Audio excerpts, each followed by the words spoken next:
And good morning, my superhuman friends. Thanks for coming along on this Sunday morning or Saturday evening if you're in the UK like Josh. And actually, I just saw that Sion is there. Yes, we have a guest, Sion. So are you back? Are you local to me or are you local to Josh?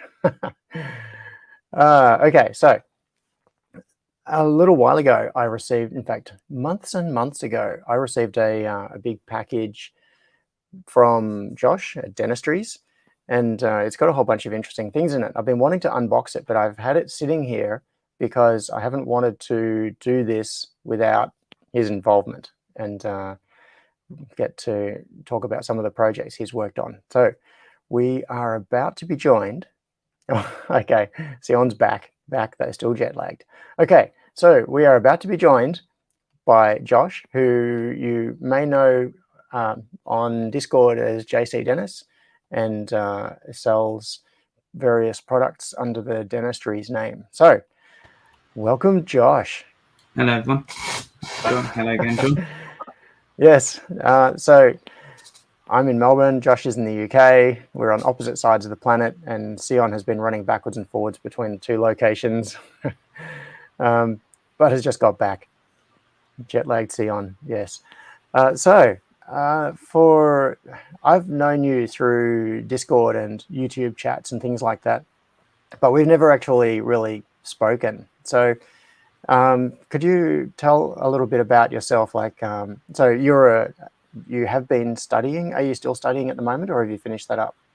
Yeah, so I finished school when I was 18, took a gap year, and I'm now on a 4-year degree in my last year of it, so I'm 22. The third year of my study, I don't know if you do them in Australia, we do sandwich courses, we call them, which is when we do a year in industry. So I did a year in industry last year, actually working at my university as an electronics and a metalwork technician. So I was helping students who are now a year older than me make their projects, and now I'm in their position having to ask people to help me make mine. But I started playing around with like electronics and stuff when I was probably about 8 or 9, and then I started playing around properly with home automation stuff probably when I was about 15. Largely for two reasons. One, my parents worked in property, and I'd seen houses that had all the fancy buttons and stuff like that, and I thought that'd be quite cool.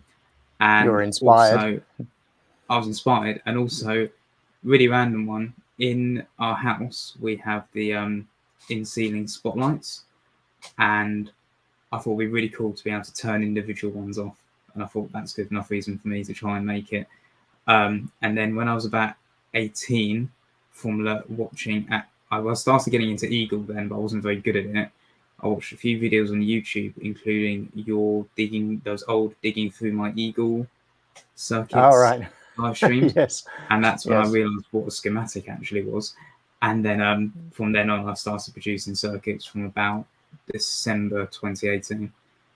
And it's just continued since then. And now my big things, robotics and stuff like that, as well as other education stuff and home automation.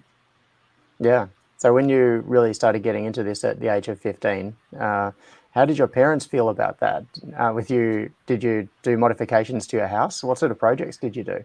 I got close to doing some of it. Let's put it that way. The only more recently have they had the confidence for me to do that. So I did over the summer, in preparation for the winter. I installed a whole series of new garden lights that, if they scan a QR code, which I just put up inside the kitchen cupboard, will take them to a web page, which just served locally. It's actually run off a Sonoff, and it's all set up with timers. Will turn the lights on at a certain time of the day, sometime the night, and they'll always switch off at midnight, and then also you can override that yourself. The first modification I ever made was actually in my bedroom. I put an LED strips kind of everywhere, and I run it all off Ether 10 using PWM and some MOSFET drivers, and that sits inside a plastic 2-gang UK junction box. So in the UK we have square light switches that look like that, and then the 2-gang ones are a bit longer, so they're about that long. They're the right width for an Arduino, but if you want to have anything poking out, that's a bit too short. So it's that sort of length, and then that is screwed to the wall underneath the desk with some wires going out and an Ethernet cable and power cable going in. And that was probably the first modification I did. And then there's just been bits here and there all over the years. Yeah. So one thing that we have a real problem here within Australia, I don't want to get into this subject too much, but it's interesting because you're in the UK, you have different regulations in terms of who's allowed to do work on houses. And I think it's a lot more forgiving over there. Like I remember reading about it being fairly normal to do things like attach plugs to appliances, and kids in school being shown how to wire up appliance leads and those sorts of things. In Australia, there's no way you'd be allowed to do that. So what restrictions do you have? Yeah, so you mentioned about kids at school. So when you're 16 in the UK, you do what are called GCSEs. They're public exams as General Certificate of Secondary Education, GCSE. And in GCSE physics, you are told about what in the UK are called Earth, live, and neutral. I don't know, some people call them active instead of live in some countries, but it's just what they call it. Yeah, it's a bit interchangeable. Yeah. I know I've seen some countries change earth for ground as well, but because of ground on PCBs, I'm very careful about making sure I keep the difference. But you've shown about plug socket wiring as well. Also, I can't speak for, I don't know much, I will admit, about the Australian electric design, but I know our plug sockets, the way they're designed to be very, very safe. So, for example, our earth pin, which sits on the top, and then you have live and neutral next to it like that, it's actually longer, and there's a trap door that covers the live and neutral connections that won't open until the earth pin's gone in. So even if you have a plug that doesn't use earth, it has to have a plastic earth pin to force that trapdoor down to allow the other 2 pins to go in. I did actually do an electrical testing course for 2 weeks just to gain a greater understanding of it, which is called British Standard 7976 or BS 7976, which taught me a lot more about how it all works. But generally, it is you as a UK household resident, you are given a bit more freedom than what I've heard from in Australia, which I know is a lot stricter. There's obviously limits. You can't rewire your entire house. And I'm going to say anything I say, take with a pinch of salt, because I don't know the 100% legal definitions, and nobody quote me on any of this, please. Yes, we should have blanket disclaimers on everything. Yeah, blanket disclaimers. But yes, you know, if I got an appliance and I needed to extend its power lead, I as long as it's unplugged, obviously, I'd be well within my rights to unscrew the plug head and then put a longer cable on it and screw the plug head back on, and there'd be no issue with that. Okay, and it's fairly common to do. And I think actually until the late 80s or early 90s, it was completely legal for appliances to be sold in the UK without any plug socket on it, just a cable. Yeah, with the expectation that people would put it on themselves. Yes, exactly. Yeah, which in many situations is useful because you want to do something like pass the lead through a hole in the back of a cabinet and then attach the connector on the end afterwards. So yeah, there are good reasons for doing that. Yeah. Yeah. Yeah, exactly. I see that Austin says he does like the UK plugs as well. So cheers, Austin. Yeah. Yeah. Yeah, the Australian plugs are similar, except that they don't mandate the gate over the socket. So you can use just a 2-pin mains plug, but the 3-pin plugs have a longer earth lead, and they have the shield. covering the first 9 millimeters, I think, of the active and neutral. So if you plug it part way in, you can't have it sticking partly out and then still have some exposed live lead. Yeah. Yes. Yeah. Okay. So you were talking just before we came on the stream. You were talking about a project you did very early on that used a lot of phono jacks and things. So can you show me that? Yeah. So I got it here. So when I was, I want to say I was 15 or 16 at this time. This was one of the first ones I did. I put it in a 3D printed case here. I came up with a system called Lucky, which was link, understand, and connect intelligently. But I've now since changed it to have an extra I on it. So link, understand, and connect information intelligently. And that's generally any circuit I do that's home automation related is labeled Lucky on it. But it was just in this basic 3D printed enclosure. I'm going to disclaim this now to everybody watching. This was before I had any proper understanding of anything I was actually doing. So you'll see what I mean. Basically, I built it all on. Well, I've seen it called a few things. I always call it strip board. It's like a proto board, but it's got traces running in one direction, and then it's kind of like a drill bit with screwdriver handles that just break the tracks, which you can see I've done. Get the camera around over here, for example. And it all runs off. This isn't an Arduino; it's a pickaxe chip, which is a. Don't know if they're not in the UK, but in the UK they're an educational Verbo board. Yeah, I've heard them called that as well. They're an educational chip that you program in BASIC. Yeah, they used to be pretty common in Australia too. So okay. I think they've been fairly broadly used before Arduino really came along and ate their lunch. Yeah, I was going to say, because I remember even when I started this, they were quite well known, but obviously Arduino was already big by this point, and I think they've just been falling by the wayside ever since. But my concept behind this was to have, you could have either 4 light switches or other hubs, I call these links actually, sorry, connected over serial. This was to program the actual device. There was a power connector in here, and then I came up with a color coding scheme where black here was for an input device, red was for a powered output device, and white was PWM. So the reason I designed it like this was I thought, well, in my bedroom, there's a light bulb right above my bed, and I like it if when I dim my lights, that light could turn off.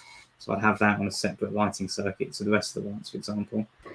And then that could be for a fan, for example. So if you envision this being in a bathroom, that might be an extractor fan. And then these could be temperature sensors or a motion sensor or something like that. I had limited success with this, I will admit. Obviously, being a 16-year-old who was kind of just starting out. But I did learn a lot from it. I also made a half-sized one, which just had one of each output. And the concept was that this would be for the bedroom and the other one would be for the bathroom. And then I also made, though I can't really find them at the moment, some light switches which actually had an OLED character display and a button pad. And they would plug into this device here, and then that would be sort of the system that the home or the bedroom would run on. So did those light switches have any intelligence built into them? Do they have a microcontroller? Yeah, so they ran off a slightly bigger pickaxe chip. They had the 2 versions. One had I'm trying to remember this now, a 16:2 character OLED from WinStar, and the other one had a 20:4 character OLED. And I made a very basic menu user interface using greater than and less than signs as pointers. And you could go up, down, and select the lights and increase the brightness and turn them on and off. And I remember I was doing a demo thing at school, and I managed to actually reprogram it as if it was operating on its own, a bit like when you see those phones in shop windows that seem to be clicking on apps by themselves and scrolling around. I managed to program up a basic like that as well, just as a demo. A demo mode. Basically, but that was my first ever attempt at programming anything interactive, properly interactive, which led me in good stead going forward. I did also just find, because it was on the shelf, I was refurbishing a train set that my great-granddad made in the 70s. And it was a Hornby train set, and I made this bigger one, which I called the high power hub. And that was when I was starting to actually have a bit of a proper understanding of things.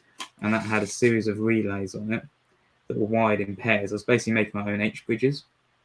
Yep. And that was allowing for control of the train set.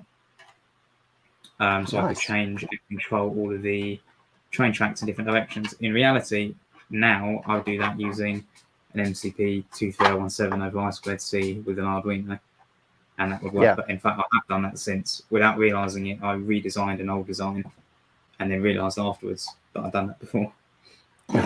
Yeah. Different implementation for the same application. Basically, yeah. Yeah. Oh, nice. Yeah. So what is the course that you're doing at the moment? So I'm doing product design BSc. So again, I don't know how it works over on a board, but in the UK, you do your bachelor's, which is usually 3 or 4 years. Then, unless you're doing medicine, which is like 8 years, then you do, if you want to, you do a master's, which is a year-ish, depending on the course. And then if you want to become a doctor, as in have the letters DR before your name, you do your PhD. Oh, right. So I'm doing a Bachelor's of Science product design. There's also a Bachelor's of Arts product design course. So mine's more technical based, whereas the BA, the Bachelor's of Arts course, is more aesthetic based. Okay, yeah. So my focus is mostly on robotics within my course. Everyone has a different focus with the direction they kind of want to go in. Mine's very much electronics and robotics, but it's a wide-ranging sort of very varied interest on the course. I've got friends who are working at companies that produce engine blocks and stuff like that. So it's very varied. Okay, so the people that are running the course give you enough scope that you can really pick the area that you want to focus on, and then they support you in whatever that is, rather than dictating these are the projects that you must work on and these are the specific skills that you must learn. It's a bit of both. Sound right? Yeah, it's a bit of both. So initially it is more the latter, where you do set projects, but they are often wide enough scopes that you can link it to your skill set. So we did a project with Engineers Without Borders, and my team ended up doing something to do with water desalination, and we were able to design a system that was more complicated because those of us on it were more mechanical and electronics minded people. But in your final year, which is what I'm in now, you do a minor project and a major project. And the minor projects, you are set briefs, you choose the brief, but they're varied enough. They're open enough that you can link it to how you want to go. And then your major project is actually now called the self-directed project, and you find your own problem and you set your own brief. And that is really when, put it this way, we all can't wait for January to come around when we start that project, because we want to get out of this hole you've been told what to do and now get into what we want to do. Yeah, that's a very important part of your development, I suppose, so that by the time you finish up, you can be much more self-directed and dealing with whatever is put in front of you rather than just following the script. 100%. Yeah. So for everybody watching along, I'm not going to give away what it is, and Josh, don't give away what it is, but there is someone else in the room with Josh, and not very easy to spot. I had a lot of trouble seeing it earlier, but there is it was there is actually something. an accident. It was an accident. The other individual was even there. Yeah. So, and I still have this individual here with me. I need to get him sitting back up on my chair again. But yeah, I think Steve's cousin might be hanging around.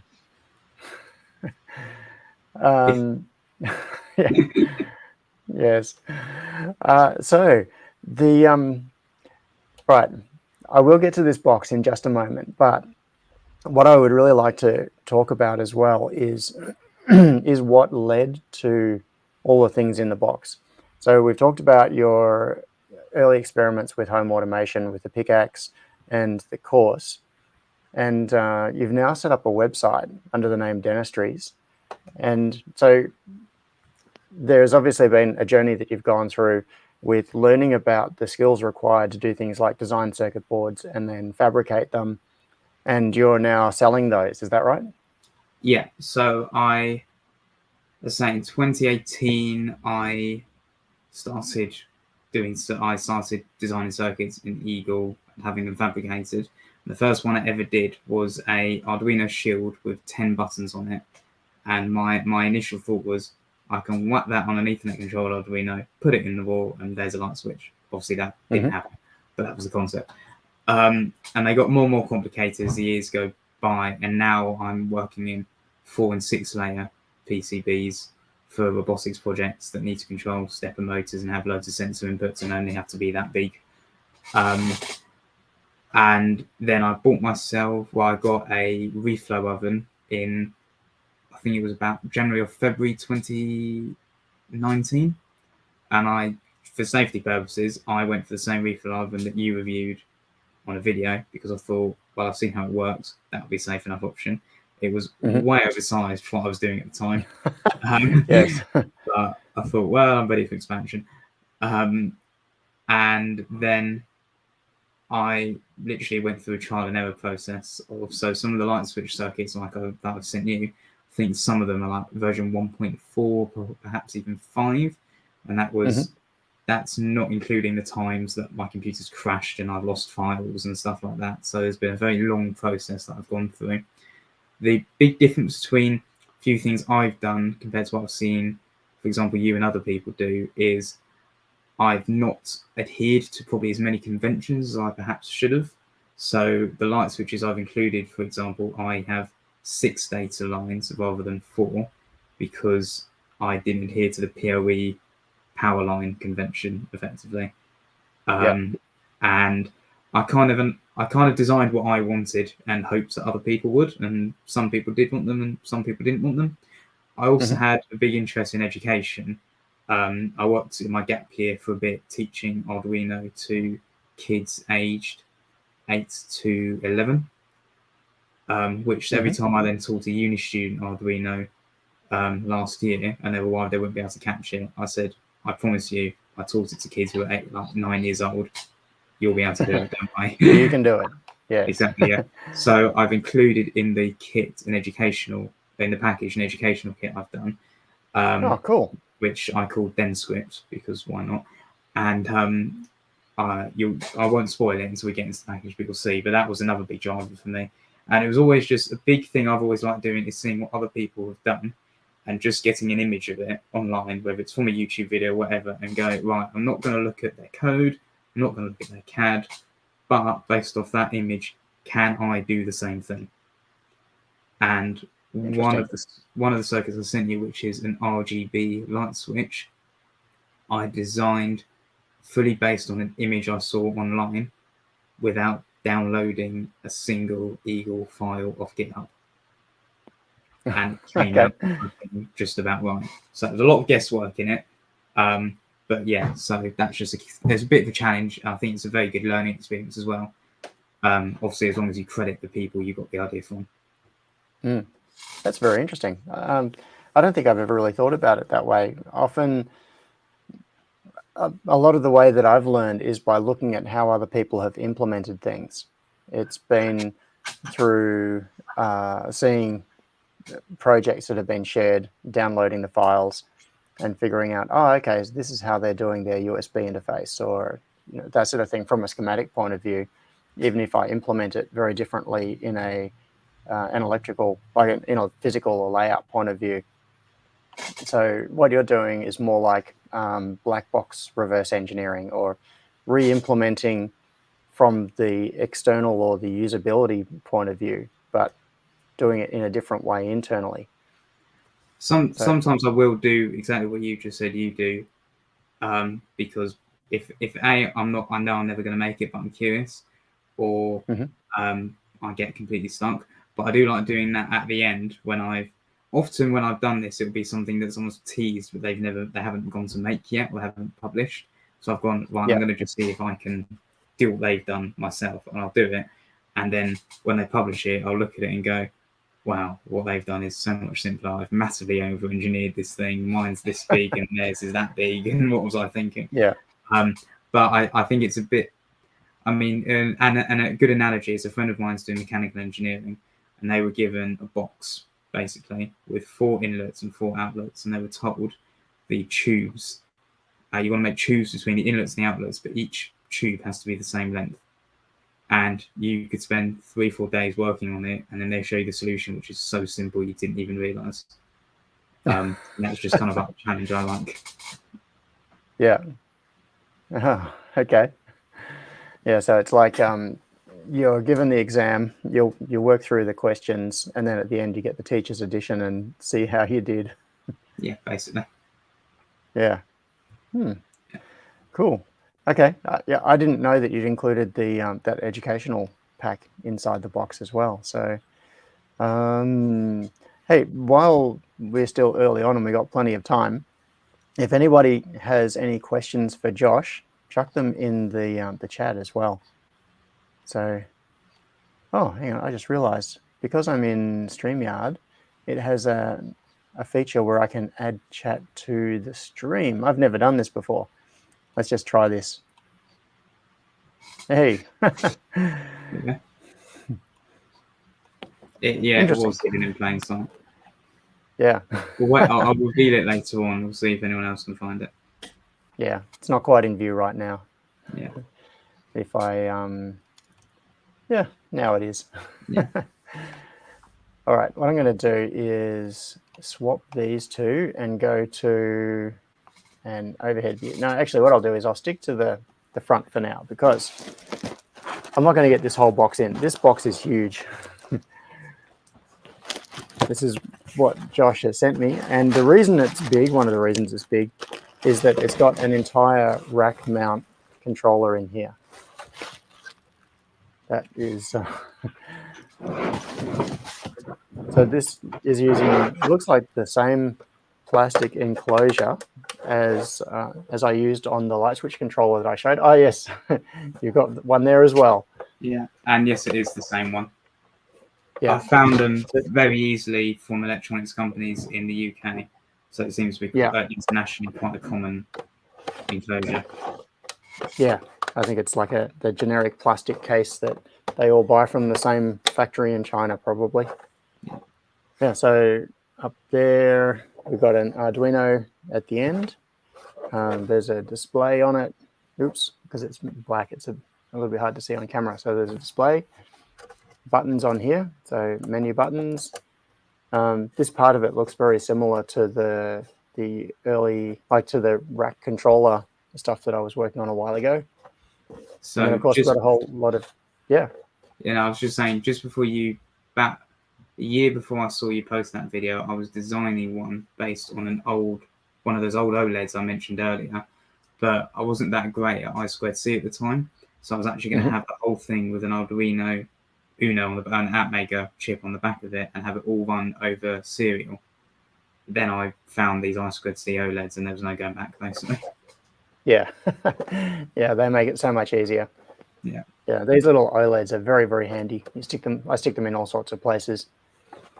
Or even if I'm not actively using them in a project, just being able to include the header, the pin header, so that you can put it on and plug it in if you need to. It doesn't add a whole lot of space to the PCB, and it can be really useful for debugging and development purposes. Yeah, so this is the light switch controller, and I get the pinout on these connectors. Does this use your 6 data pin format? Yes, it does. So it goes off from memory. I believe it goes 12 volts, ground, then data 1 through 6. Yeah. And I've used the same connector in. So some of the robots that I've designed, if I've ever known that there might be a button where a human being could interact with it, I'll stick a RJ45 on the PCB with that same data pin out, and then I know that for testing I could grab one of my light switches, plug it in, and test it, and then switch it for bigger buttons later on if I wanted to. Yeah. Cool. Okay, we'll have a look at that in just a moment. But what we also have, there are a couple of things loose in the bottom of the box. Looks like they've shaken out some pin headers and things. Smart switch. This is when it would make sense for me to switch over to the overhead camera. Just grab those jumpers.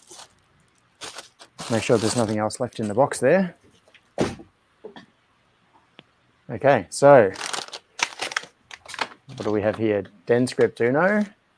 So that is the education. Anything labeled Denscript is that educational kit.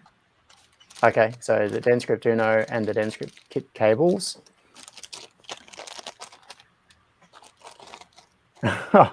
Oh, check this out. Yeah, bit of a surprise on that one. You open them, you'll see. Oh, cool. Look at this. It's Steve.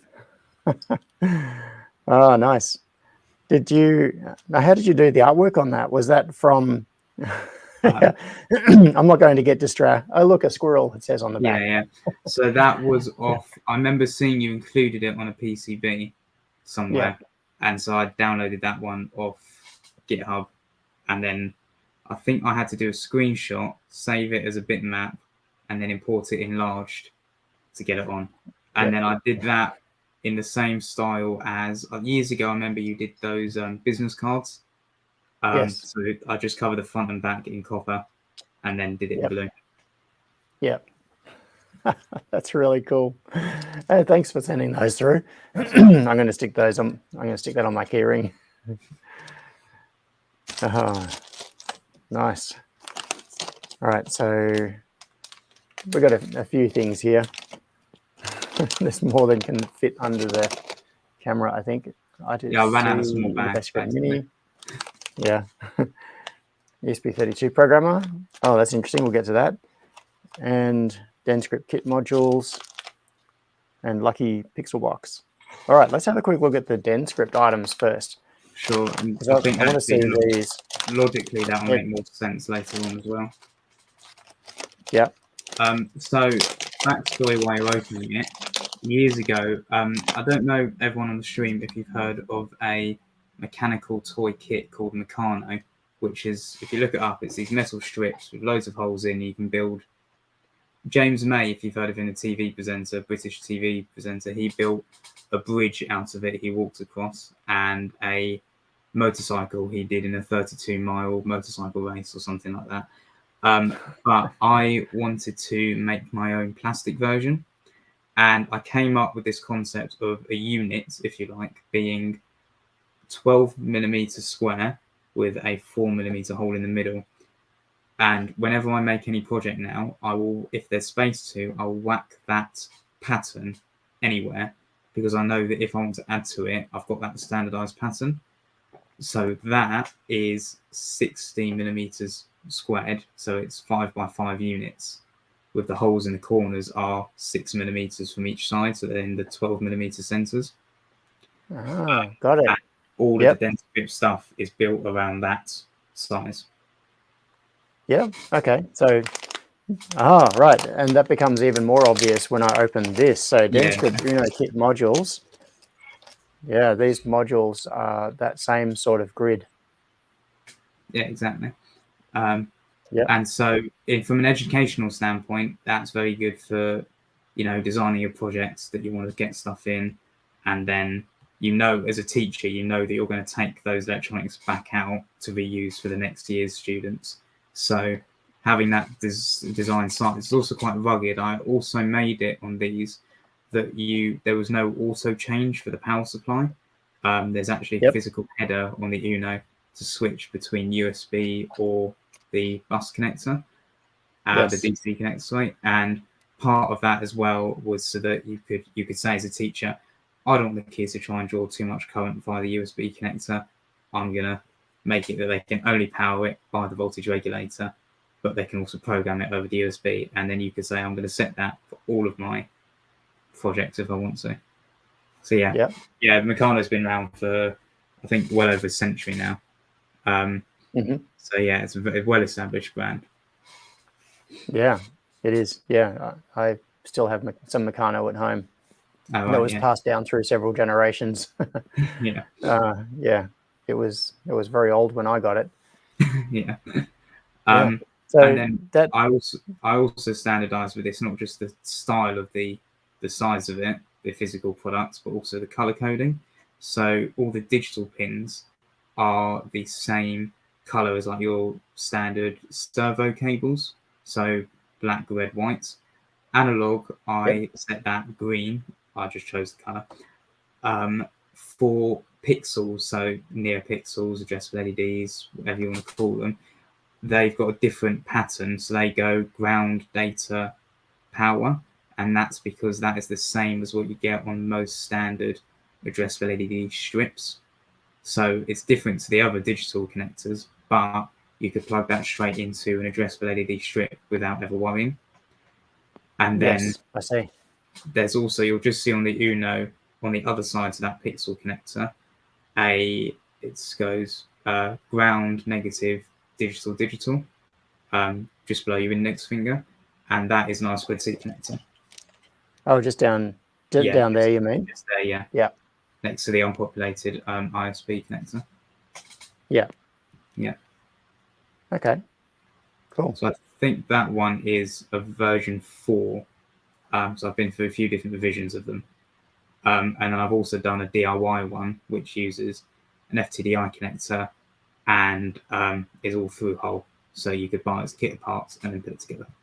And I've also got Leonardo and Mega versions. Yeah. So this one notable thing that is not on this is the Uno headers. So is the goal here to go for much more of a modular assembly with cables approach rather than shields? So you're not concerned about shield compatibility? Yeah, basically. I did make instead of calling it the Denscript Uno, I call it the Denduino Denscripts. It was a moment of madness. But it was the standard Uno shape with all the Uno headers and everything. But then within that massive gap you get between the Atmega chip and the digital pin headers, I fitted in all the other pin headers. The only one I couldn't fit in was that I2C header with the 4 pins in a row, so I just couldn't find space for that. But I managed to get a pixel header in there, and then the 14 digital pins and the analog pins as well. And I know I've seen people do ones like that before, but I just did it as my own. I also decided to do everything green to differentiate it from Arduinos, which are generally blue, and Spark as well, which is generally red. I also did, time for a John Duino project, is what someone said in the comments. I also did lay out a board years ago, but I never fabricated it, which it was basically that same Uno, but it also had the Arduino pin headers on it as well as everything else. So it had the Denscript form factor with an Arduino shield header space in the middle of it. I never ended up fabricating it, largely because it looked a bit ridiculous. And the amount of empty space you had around it was a bit of a joke. If you notice there, you'll see that all the space between the holes is filled, but this other one had massive borders, and it was better off to CAD up a adapter, like a 3D printed or laser cut mounting block that you could mount an Arduino onto that form factor if you were desperate to do that. Yeah. I think there's definitely a place for this. It's sorry, excuse me for a second. Yeah, when I think of Uno, I think of one main board with a shield or multiple shields on top of it. But that has many, many limitations in terms of flexibility of combining things. And one of the reasons that I created the Shield List website in the first place was to be able to to make it easier to determine what shields you can combine with each other. So if you want to combine this gives you much more modular flexibility, because if you want to combine, say, button inputs, some RGB LEDs, a light sensor, and that sort of thing, it's very difficult to do in the shield form factor unless you have a shield that incorporates all of those different things. And there are projects like the Thinker Shield that Freetronics did with with Powerhouse Museum a few years ago that does incorporate all of those things. But then as an educational tool, that doesn't give the same experience from from a student's point of view of thinking, I have this particular piece of functionality and this piece of functionality, and I want to combine it. So it doesn't give them that architectural thinking that they get with this system. It's much more of a, I plug this in and it does all the things. So I quite like this approach from an educational point of view. Following on from that, so I have had to do some work in the past with the BBC Micro bit. I don't know if you've ever come across it. Yes. Again, I'm not sure how big it is outside of the UK because it's made, championed by the BBC, the British Broadcasting Corporation. But one of my students, when I was teaching my gap year, came in with it one day, and I said to him, I said, I'm not so sure how good it is for you as a student because it has got so much on it. And don't get me wrong, it is amazing how much they've been able to cram onto a board that is the size, literally is exactly the size of a credit card. But you don't then get to have an understanding of all those things because you just plug them in and they will just work. It's much more of a black box approach. Exactly. And I said, it's got an RGB matrix on the back of it and you can just program patterns onto it, but you then get no understanding of how it did that. It just did it. And that's why I feel like that's why I love the Arduino concept of shields, to be honest, is you do have your basic model with all the plugs in. So I think that's definitely the way to go in my opinion. Yeah. And we're seeing a bit more of that these days as well with the quick connector. And so there are other companies like the Spark Fun and Adafruit that are going down that modular path as well. I mean, modules have always been a big thing in the educational area, and you can buy like packs of assorted modules from AliExpress and places like that. But I do like this as an educational, I'm pointing to something that people can't see. I do like this from an educational point of view as being a way to give people more flexibility and think about, okay, I want 3 button inputs and I want 1 RGB LED output, or the opposite, 1 button input and 3 RGB LEDs. You can just plug things in and reconfigure them. So where that leads to, though, is from the software side. Do you treat the software side in a similar modular way? Is all of that done within the Arduino IDE? So what's your approach with that? So that is all still done in the Arduino IDE, and I just grabbed off the shelf because a few years ago I did it as an idea and I haven't touched it again. I came up with something called Dennistries KISS, and KISS stood for Keep It Simple. And it was that. So instead of using the color-coded connectors, it used stereo connectors. And I even actually on the silk screen included, if it will focus, the circuit diagrams for what was on the board as another way of teaching kids.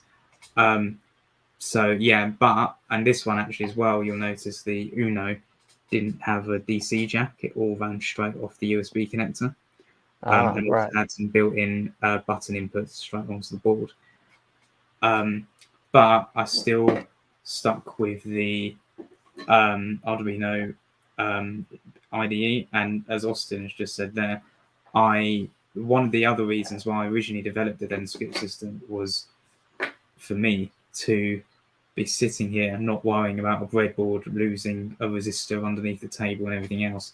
If I had an idea, I could just get it out and do it. The only thing that I haven't really transitioned into Dennistries yet, which I do want to, is I just have been putting it off for years, is I want to make an Ethernet module that I could just plug straight in, because the amount of times I've then had a Dennistries shield plugged into the top of an Ethernet shield on top of an Arduino Mega with all the things coming out of it, I would save myself some more time. Yeah, you end up with quite a stack. Yeah. In terms of very rapidly putting things together, I think it's very hard to beat the modular approach.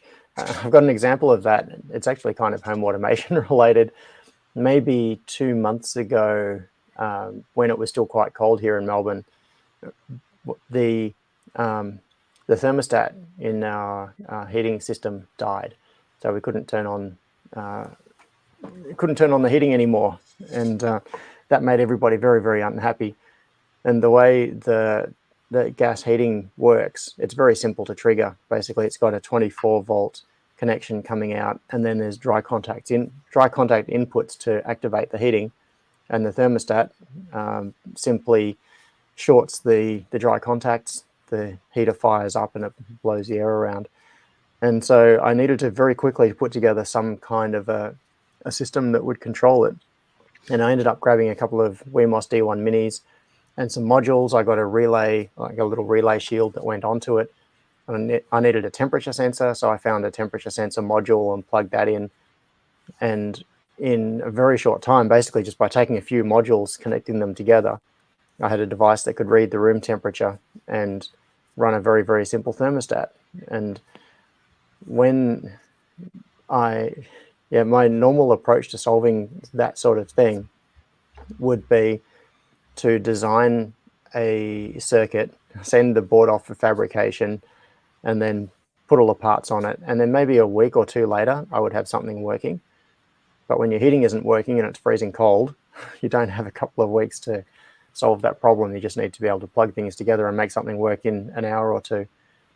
So yeah, for that sort of thing is a good example of a classroom exercise where you could have some sensors and you could say to students, we want the RGB LED to change color as the room temperature changes. And they plug a few things in and essentially they've made themselves a thermostat. So, and on my website, I actually have all of those parts you just listed as modules. So I've got relay modules, I've got DHT22s, I've got one wire temperature sensors, I've got all of that on there. And again, I made those as I went through, as I needed them. Yes. And I thought, well, instead of ordering one, I'll order 20, assemble the rest of them, stick them on the website, and someone will want them at some point. And then following on for that, which is in the wire bag you've got, I actually had all my own cables made to go with my color coding as well. Yeah. So they match the color coding schemes I've mentioned just before. The digital ones, they would work. You could use standard servo cables for that, but then I had ones with a green wire instead of a white wire, and then also the pixel cables made as well. Yes, I see. Yeah. So when you say you had them made, you didn't do these personally. You found a supplier to make cables for you. Yeah, so I found a supplier that made them for me and then shipped them over.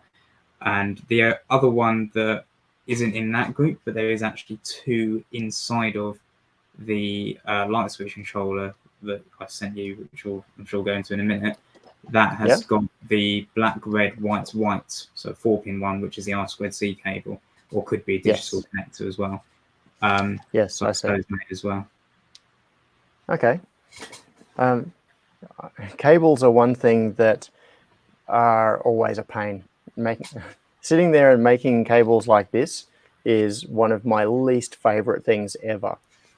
So is it someone in the UK that you got to do it? How did you go about finding someone to do that? It was actually Dirty PCBs. Oh, right. That website, they have a cable maker, and I did it on there. And I remember scrolling through their website once because I heard about it somewhere, probably on one of your videos, to be honest.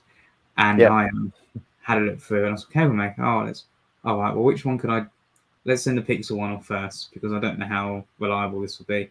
Okay, that's quite good. I may as well get the rest of them made then. And then that's how I did it. You said about like making cables like that. I went to visit a robotics company a few months ago, and each robot had 97 motors in it. Each motor had 2 DC connectors plus an encoder. So that's another 4 connectors, because you have power, ground, A and B. So that's 6 connectors per motor, and they just bought a crimping machine. So 6 connectors per motor, but 97 motors in each robot, let alone all the interconnects between the different parts of the system. And when they're shipping out several units a month, I mean, I don't imagine what the end of people's fingers look like after doing all of that. Oh, that's madness. Yeah. With projects like that, I really start to appreciate bus-based communication systems for motor controllers. things like motors with built-in CAN transceivers, so that you can just plug 100%. everything together. And yeah, 100%. yeah. It used to seem, when I was working on simpler projects, that sort of thing always seemed like overkill to me. Like the whole idea of, why would you put a motor driver and a microcontroller and everything directly on the back of a motor? Why not just run a couple of wires to the motor? But yeah, when you're dealing with that sort of system, the wiring looms become ridiculous. Yeah. It totally makes sense to move some of the intelligence out to the devices just to simplify your architecture. Okay, so shall we take the cover off this and have a look? Sure. I've got my one here as well, and I've got some of the bits that led up to that with me. So as we go through them, I can hold them up and show. Okay, cool. Let's switch to this. Hang on, I'm going to get myself off there. There, out of the way. I think it might just be me. I don't know. I think the camera's a little bit out of focus. Yeah, it's probably not just you. Okay. What I might do is zoom it in, which means I'm going to have to refocus anyway. Okay. So I'll bring it in a bit, and then there we go. Yeah. That'll pop its zoom back out again in a moment. It's in its zoom assist mode. I mean, it's focus assist mode. All right, so let's spin this around so that it's front on. So starting from the left. Yeah. Now, what we've got here is the Lucky Rack Unit Controller 2560. So this one has the ATmega 2560 on it, obviously. Yeah. And there's a WISNet Ethernet chip down here. So is this a 5100? It's 5500. So 5500. What I did was, I had this concept back in 2019 after watching, rewatching your light switch controller video, and you were saying about the height limitations, and I thought, well, what if I made one board with it all on? And then you've seen already, I love my module concept. I said, well, what if you could have that as a controller, and then whatever else you make to plug in, you'd have as a separate thing that could plug in over serial or I2C or CAN bus. I hadn't worked it out at the time, but that was my concept. So I started designing this, and I didn't get very far, I will admit. I think I might have started laying one out for 5500, and then you started doing the videos about the Ether Uno. Yep. And that's when I then got that's when I then worked out how to wire up the 5500. And I use that circuit as a basis for this circuit. Okay. Cool. So I can see you've got some expansion connectors. Let's just have a quick look. So we've got the Ethernet here, obviously, and power coming in. Does this have power over Ethernet support? It does. So there's a footprint there for free. Oh, right there. USB connector. Yes. Yeah. Oh, cool. Yeah, so you can put the module on there. And USB. Then we've got the power selection here, so you can select between power from USB or from the external VREG. Yeah. And I tried to add massive onboard heat sinks there, thinking that this is going to be inside of an enclosure in your house. Probably never pops open again. Yes. That was my concept behind that. Yeah. Yeah. So you can see lots of thermal stitching on here, and there's a big chunk of copper going through to the bottom of the board, presumably. Yeah. And then we've got status LEDs across here for Ethernet. And up here, there are some more I/O expansions which aren't populated. And that's, so these are the extra serial ports, it looks like. Yes, they are. Yeah, great. And then out here, we've got the NeoPixel strip connector. And so there's another one here. Is this similar? D38, D38. Yeah. Okay, so it looks like that's the same connector, and it's just in parallel, same connections. Yeah, exactly. They link together. So I like the idea of having lights sticking, like coming out the grills to give you indications on if it's working or not. So I thought we'll stick in the addressable LED strip in there, and you could even have animations if you wanted to. So yeah, and it matches the density. Or you could use one of these cables and wherever I've pushed it now. and you could just use the module and the cable instead if you preferred. Exactly, yeah. Yeah. Okay. So then this is the I2C connector that you were talking about earlier. Yeah, so I'll and it unplug that matches the temporarily. same color coding that I did before. Yeah. So it's ground 5 volts and then the 2 connections, data and clock. Power across here. So this is jumpering through to the next board, which we'll get to in a moment. But in the front here, we also have the display board. I'm just going to, if I can, yes, I'm just going to unscrew this to release the front panel so that I can angle it a bit better to make it more visible on the overhead camera. I should just say that the rack unit controller, that also has got a I2C MAC address one just next to the I2C connector there as well, just next to that massive hole. Ah, I see, down there. Yeah, Yes. just down there as well. So I tried to fit the only thing really it doesn't have that it probably should is a SD card. Okay. But other than that, I tried to get as much as I could. Yeah. All right. So then we've got the front panel here, and that's the board on the back of it. So we've got the I2C connection coming through here. Without sticking my head in front of the camera, I'm guessing that's an MCP 23017 or similar. Yeah, so that's an MCP 23008. Yeah, so it's the same chipset, but it only has 8 IOs. Yeah, a single port instead of 2 ports.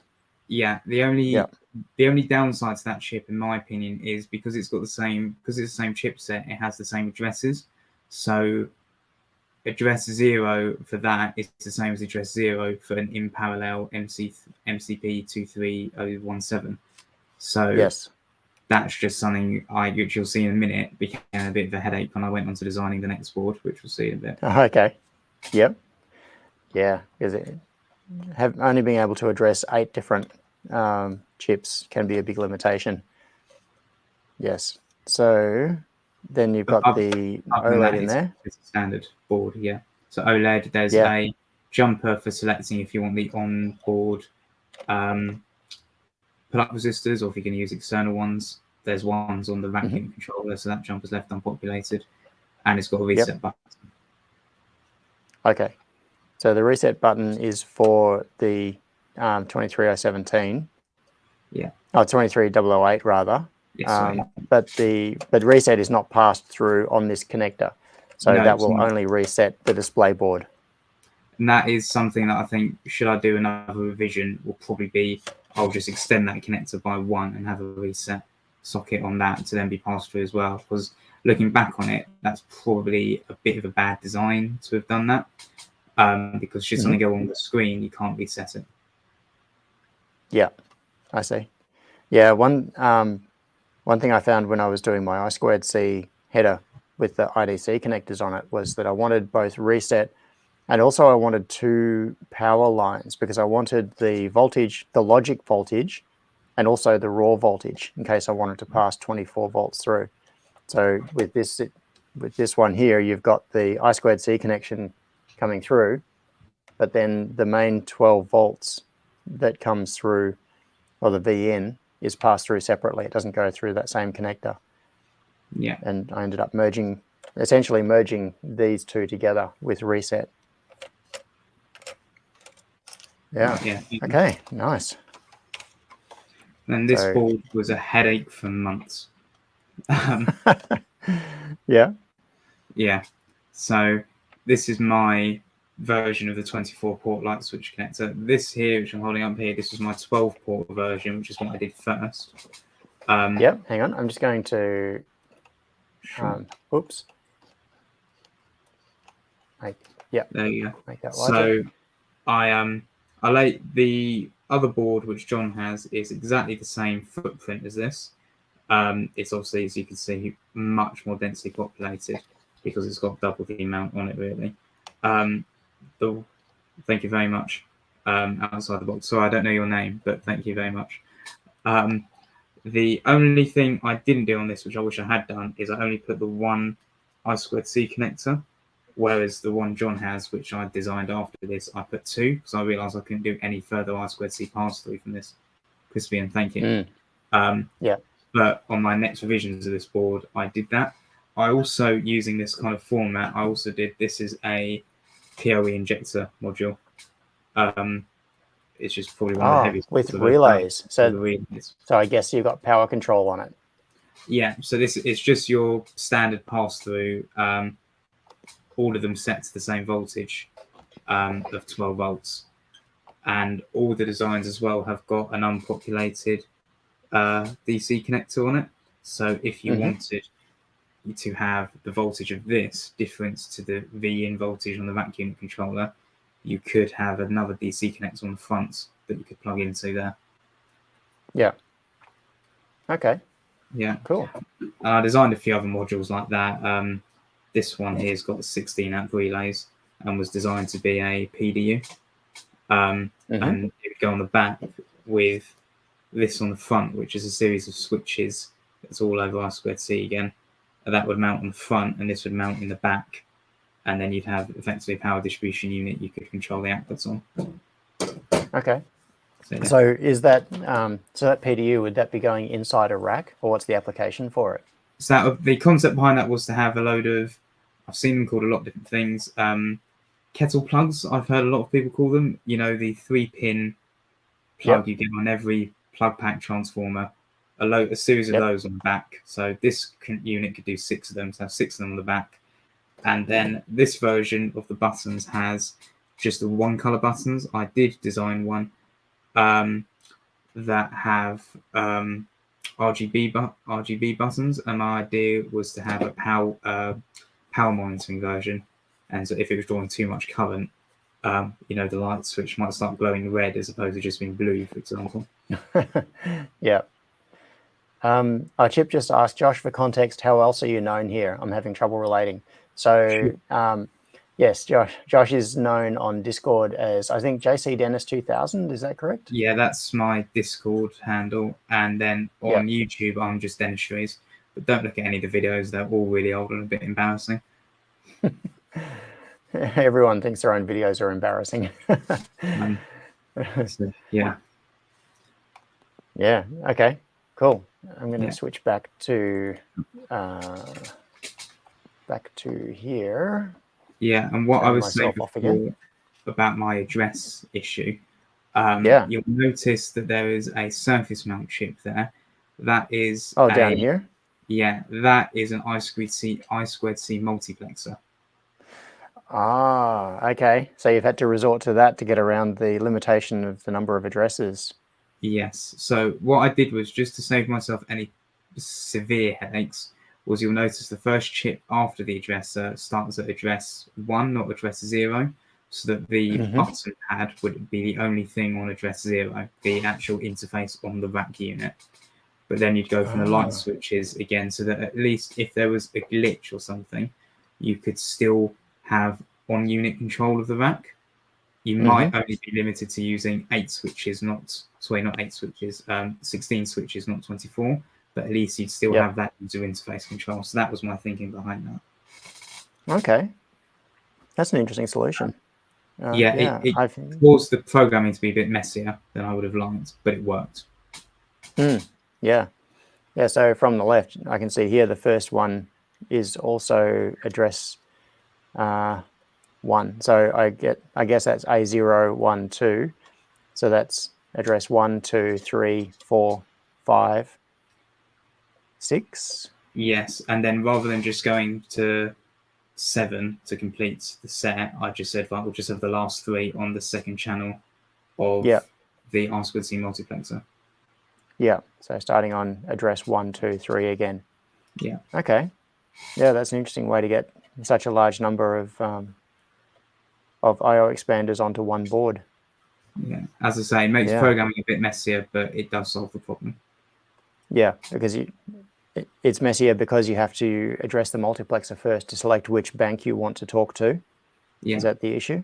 Yeah, that's the problem. So I found dodgy ways around it, but it as I say, it solved the problem. It worked, and it does mean that should I want to go absolutely nuts with it, I could end up having a light switch controller that could have 100 light switches on it, because I'm not as limited. Yeah, you're not hitting that limitation like I am with the addresses on here directly. Oh, yeah, that's cool. And it These should also be particular, noted, I've got 50% more actual buttons on here than your one does, because I have the 6 per light yes. switch before. So I ran into that issue probably a bit quicker than you would have, because I had less inputs to do. Yes, definitely. Yeah, for this this number of devices, I would get away with 8. No, I get away with 6 because I use 2 per header, 2 per connector. So, okay, shall we plug this in and maybe connect up but maybe before we get to plugging it in, let's have a look at a couple of the light switches so that we can see what is going to be plugged in. And what have we got down here? Lucky Smart Switch RGB color 4 and single color 6. I don't think I sent you any buttons, but I sent the switches. Yeah, that's all right. I've got buttons here and I've got tweezers I can use to to short them if necessary. So that's a 6-way and a 4-way of the smart switch style, and one of them is just single color, which is the 6-way one there, and the other one, which I've got another one of here, is a 4-way one. So that looks really nice. I actually color coded the pins on this one, which before I realized was just way too much effort, and now they're just all black. I think this might have been the first one I ever assembled, and I did that for debugging purposes. And at the time, I hadn't made a smart controller to go on the back of that. So my first controller was this mess, which is a power board, which I linked to an Ethernet breakout, the RJ45 breakout, sorry, just on some cables. And then all these cables coming off that connected into the back of here on a bit of Dennistries proto board. But that allowed me to get it up and running and control that Arduino, sorry, that Ether 10 that I mentioned previously underneath my desk, controlling all the lights. So that's where this originally started as well. Yeah. So Intermittent asked, do you have a PTC per power or port? So some form of protection, like I think this is in relation to the is that in relation to this one I have? Yeah, that's what I'm wondering. Is this in relation to the PDU, or is it in relation to the other device that we've been talking about? If it's in relation to PDU, I will just say this was a prototype I've just made. It isn't implemented in anything as it stands, largely because, that was the sockets I was talking about, the IC C13s, largely because I'm very cautious about messing with anything that involves mains, and I kind of made it more as a thing for me that should I want to ever really properly do it as a major product I'd sell, that I've kind of got one. But as I say, it was more of an exploration for me messing around rather than a actually commissioned one. In terms of the light switch, if you're talking about so if I don't as such have a maximum rating, it's just linked to the main 12 volts bus that goes into your into the unit. So if you were going to get these and wire them up, I'd say just allow for enough power on that pass-through cable and enough power on your power supply, because I don't sell completed racks, I only sell the individual modules. Yeah, and then it's up to people to wire that up appropriately with a power supply to suit. And I put disclaimers on everything that they're only hobbyist things and you do it at your own risk and all that sort of stuff. Yeah. So Austin pointed out the difficulty of getting the INA chips. Yes, that has been biting me hard recently. Well, when I say recently, over the last 12 months, because I became very heavily reliant on INA chips on some of my robotics projects. I used a few different ones. I actually went through that classic thing where I had a board with an INA on it. I can't remember which one. It might have been an INA 219. And then that became hard to get. So I switched to another INA current sensing chip, and then that became hard to get. So I ended up switching to an INA 260, and then you can't buy those anymore. So I I just had a similar thing. This is a prototype for a stepper motor controller, and that has got the power monitoring chip just there. And I had issues getting those, and I designed but haven't actually made yet. And I was talking to some people on the Discord about this. This was over a year ago now, and I still haven't assembled it. But this was a different PDU concept. So along the top, if imagine that would actually be the front of your rack. So over here is that button pad, and over here is the rack unit controller. There's a big bank of relays, but there's twice as many relays as there are outputs, because you've got a screw terminal and then an XT60 connector. Right. You could either have 5 volts or 12 volts sent to each port, hence the double number of relays, one for 5 and one for 12. And you'll see here, these are the power monitoring chips along. I still haven't assembled this even after a year, so I really need to get around to doing that. Yeah. I'm a huge fan of XT60 connectors as as general purpose power connectors. Yeah, so on a robotics project I'm working on at the moment, I'm using, there's a few different voltages flying around it. So I'm using XT60 for anything that's 12 volts and XT30 for anything that's 5 volts. And the idea behind that is to make sure you would never plug a 12 volts into a 5 volts and blow your robot, basically. Yes. Yeah, the XT30s are quite nice as well, but I find that they're often really, really hard to plug and unplug. If you only ever connect them once, it's fine. But if you're plugging and unplugging them, they seem to be a lot harder to use than the XT60s. Yeah, can be. Yeah. And yeah, outside the box, I could use smaller relays. I don't know why I don't use smaller relays, to be honest with you. I think I chose those relays because they have 10 amps, which is way, way more than needed for that one, considering the 12 volts was limited to 2 amps per connector. It gave me that overhead. I always go a bit overboard with stuff like that because I feel like it's just a safer option.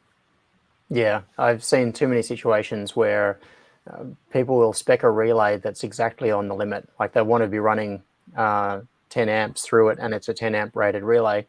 They end up sitting there surprisingly hot. I've run a thermal camera onto devices like Sonoffs, and they can really be pushing the limit of keeping it just on the border of what it's rated for. And over time, you end up with pitting on the contacts on the relay as it opens and closes, and bad things happen. So, yeah, it's best to play it safe. 100%. And just to answer Frank's question, on that version, no. That was one of those boards that as soon as it was ordered, the second revision began immediately.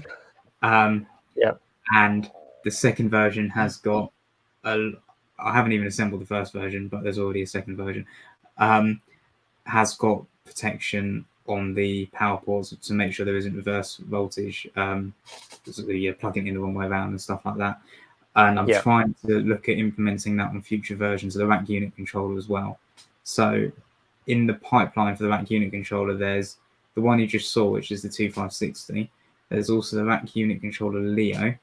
And then I'm doing one called the Pro, which has SD card on it, a few other different features, but also built-in fan control via a relay so that you can have fans blowing onto it. Yeah, cool. So coming back to the power protection thing, Scott said, I'm going to put this one up. I'm a strong supporter of 20 amp plus relays for 10 amp loads. Absolutely. Yeah, so even though UK plug sockets are rated to 13 amps, these are 16 amp relays on that PDU one. And I've ended up, if I have the space to, I will put the 16 amp relay on it because I think they're only very slightly more expensive than the 10 amp relay. They might even be about the same price. So it's just safer. Yeah, bit of extra overhead. It's always good. It's like derating capacitors. Exactly. So Chip asked, are big relays generally slower? That's not something I would have ever thought about. Maybe, but not enough that anyone's going to care. Oh yeah, and Tony just pointed out many standards allow 45-degree rise above ambient at rated current. That's quite hot. It is, yes. It's surprising how hot a lot of devices run, even when they're within their design specs. Well, the WizNet chips are the best example of that, probably. Oh yeah, you can burn yourself on a WizNet chip, and it's totally within spec. Yeah. It's terrible. So coming back to that power protection thing, there was some clarification that the question was in relation to the light switch connections. Okay. Um, No, there isn't any. no. Well, in terms of reverse voltage protection, there isn't any. In terms of over current, I use the same system that I saw John use, where I put a 1K resistor in series with each input. Other than that, there isn't. I could have gone fully overboard and put diodes in and MOSFETs and all that sort of stuff. For size, cost, and simplicity, I haven't. In reality, even with what I've done there, I should have used resistor networks as opposed to individual resistors. But even now, I didn't. So there is, I don't want to think about how many resistors on that board, but there's a lot. And a lot. I think that might be one of my highest component counts on any board. And in terms of surface mounting, I think there's only 3 different components on it. But yeah. Well, 4 different components, so if you count the 2 big capacitors. Yeah, because a lot of this is repeated, so people will just be able to see there are many, many little surface mount resistors down on the insides of these chips. So yeah, I ended up going to resistor networks on my boards for that reason. Part of it was the speed of pick and place, just because the putting down one resistor network is the same as putting down 4 resistors. So essentially, it takes the placement speed down to a quarter of what it was before, give or take. And when you've got a slow pick and place machine like my homemade one, that makes a big difference. Yeah. So yeah, I think with my previous version of my I/O board that had all the discrete parts on it, it took something like 35 or 40 minutes for the machine to do the placements just on one board. So doing these by hand, that would be, painful. Yeah. And I'll also just say, some people might be wondering why I used through-hole chips as opposed to surface mount ones. I'm a bit of a fan of using through-hole where I can, largely because I like the ability of, and this is really bad, being able to take the chip off and use it for something else. No, that makes sense. When there's such a shortage, I've done a lot of board harvesting. So yes, it's easier to pop a dip chip out of a socket than to use hot air and flux and pull a surface mount part off. Yeah, I've been through that pain many times. Especially stuff like a 328p. If I have the space, that will be through hole. That's a standard rule for me, just because I know I can pinch it for something else later if needed. Yeah. I have a couple of boxes here labeled dead boards for parts, and I periodically get them down here and get the hot air onto them and start stripping parts off them. Yeah, I've got a box labeled the box of failures, which is where all those boxes go, all those balls go. Yeah. But back onto those light switches from before. So they use the WS2811 chips, the standard addressable chip. 1 per light switch. For the single color light switch, I did have the temptation to wire up multiple switches to one chip because you've got the overhead, because you've got 3 outputs. You could have done that with 2 chips instead of 6. Exactly. But I just thought, for ease of programming, just have them all separate. You'll also notice that it looks like there's an unpopulated resistor, but that's actually got an SMD resistor in the middle of it. That is to allow the user to decide how bright they would like, or how intense they would like that light to be. So I know that when you've got the addressable LED and you can it just applies that way perhaps isn't necessary, but I still left it in.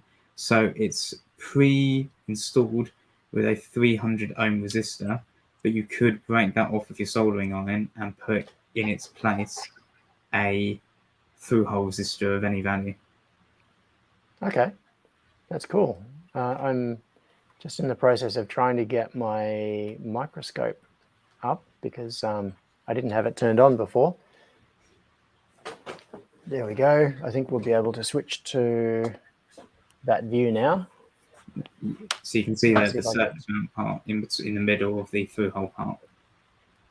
Yeah, so this is a dual footprint solution. Yeah. Sorry, I'm just trying to get the microscope sorted because I didn't have it even turned on, let alone focused or anything. Yeah, so you can see here there is the resistor in the middle, surface mount pads, and then that's just in parallel with the connections for a through-hole resistor. Yeah, exactly like that. Nice.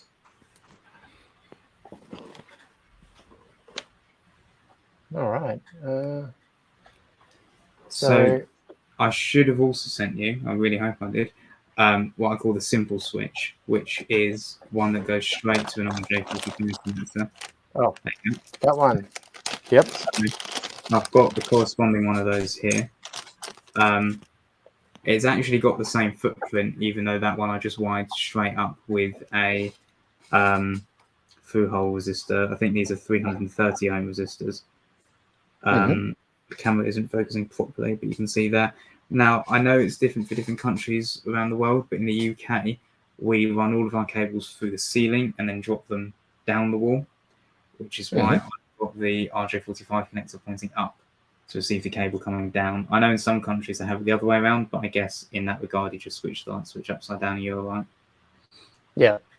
So one thing that I find really impressive is the finish on those switches. You've held them up only briefly, but is that like an off-the-shelf blank panel and then you're just drilling holes and putting the buttons through? Yeah, literally that. These are blank panels and done that. So my original prototype, I used some slightly bigger switches for these ones here because I like the fact I liked having this bigger size. But when it came to the 6-button version, it just looked crowded, and trying to fit. They were also much longer. So this is the first prototype, but they are so much longer. So your back box has to be so much deeper. If I actually compare the two, you can see that with the RJ45 connector on it, this one is still shorter than just the switches on that one. Yeah. So the same switches you use were the way to go. Yep. Okay. But yeah, these are just off the shelf, blanking panels, drilled holes, mounted. Yeah. It's surprising how well they come up. They look like something you would go and buy professionally. That it's been professionally made. So it's a good solution. I will just take this opportunity as well, just to show this is something I'm prototyping at the moment, which is a dual footprint switch, which has an encoder on it. So I thought about the idea of having a dimmer switch. So it's an encoder with a push button, but it's also got the footprint for the RGB button. So it's the same connector that is on the switch you've got. I just added a 2x3 on each end of it for the encoders. But that would still work in the same concept. That's clever. So you can decide which ones you want to be buttons and which ones you want to be encoders. And any of the positions in that 6-way array can be converted. Yeah, and then if you wire that up to an ESP32, for example, you've got lots of interrupt pins, if I remember correctly. So wide scope there. You can have them all as encoders if you wanted, or none. Yeah.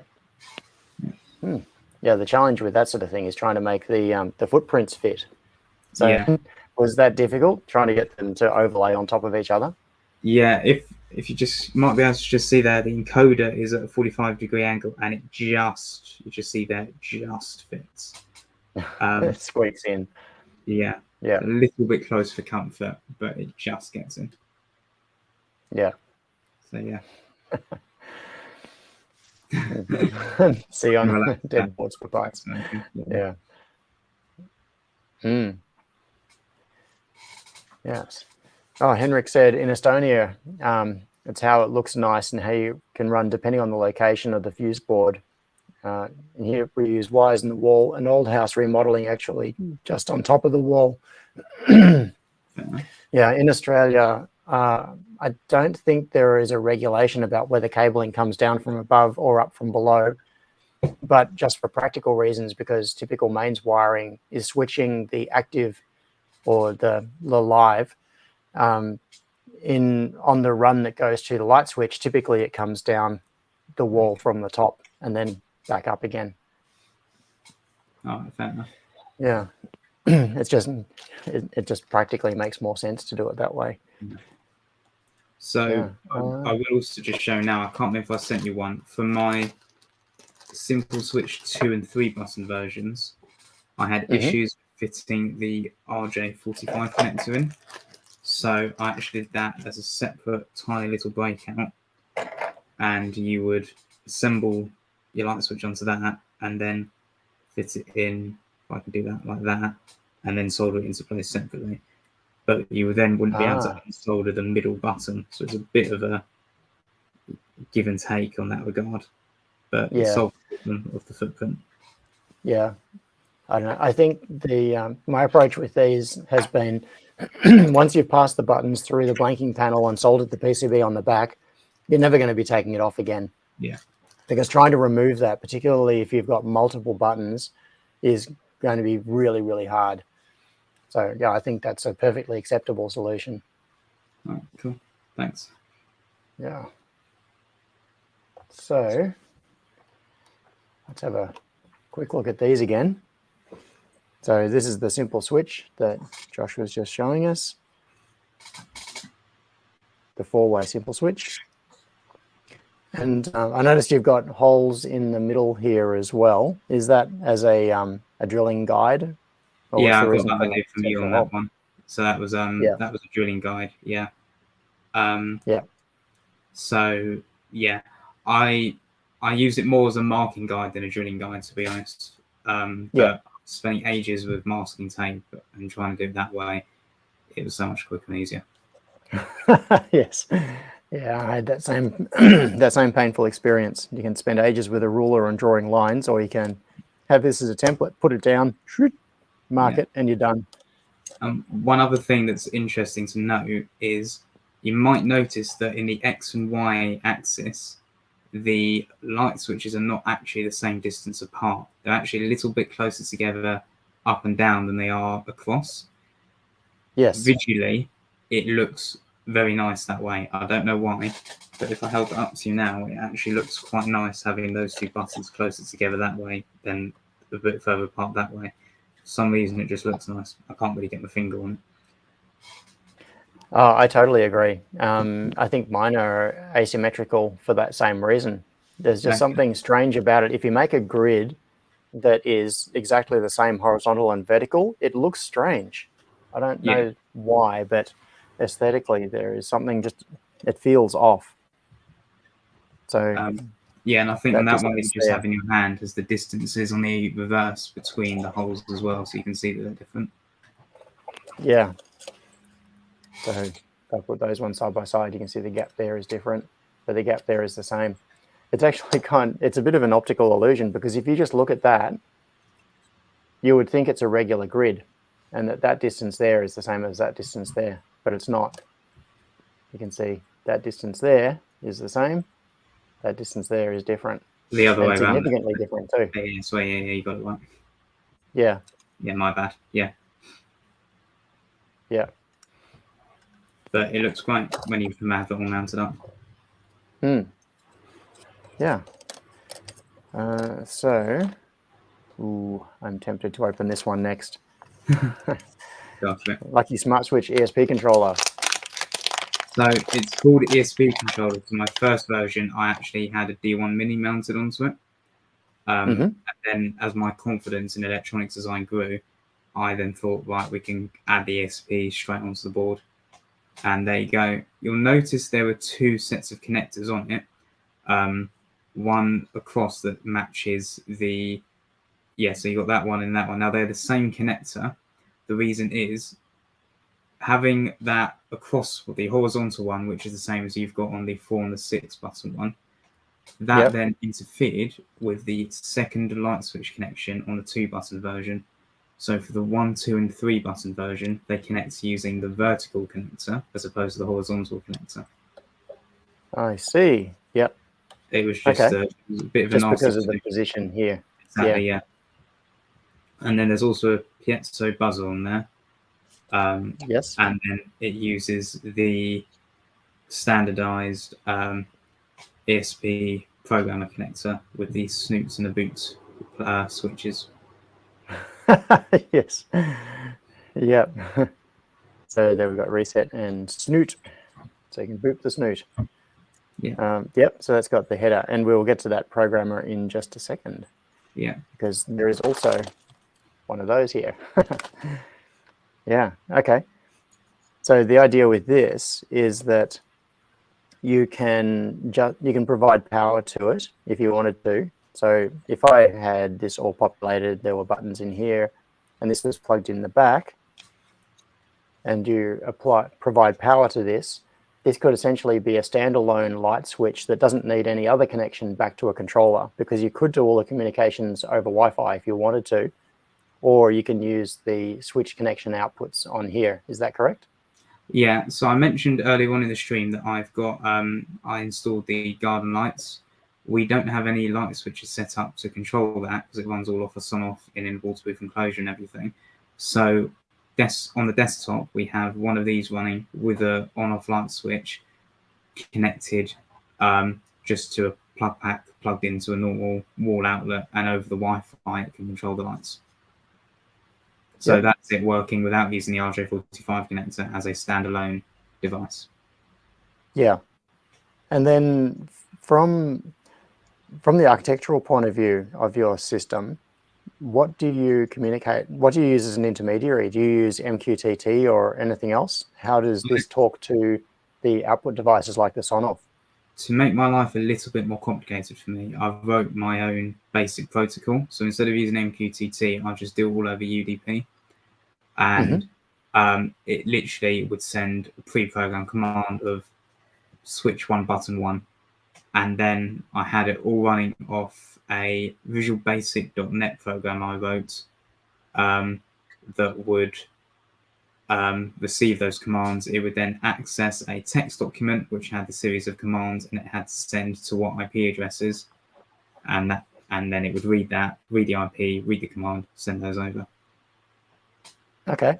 That sounds very, very similar to the way my system worked before I switched to MQTT, except I was doing it with I was running PHP and web services instead of UDP. But the devices would make an HTTP connection to a PHP script, which would do a lookup. So there was a lookup table, and it would say this particular button needs to control these outputs and do the conversion, similar to what you've got with your text file approach. Okay, nice.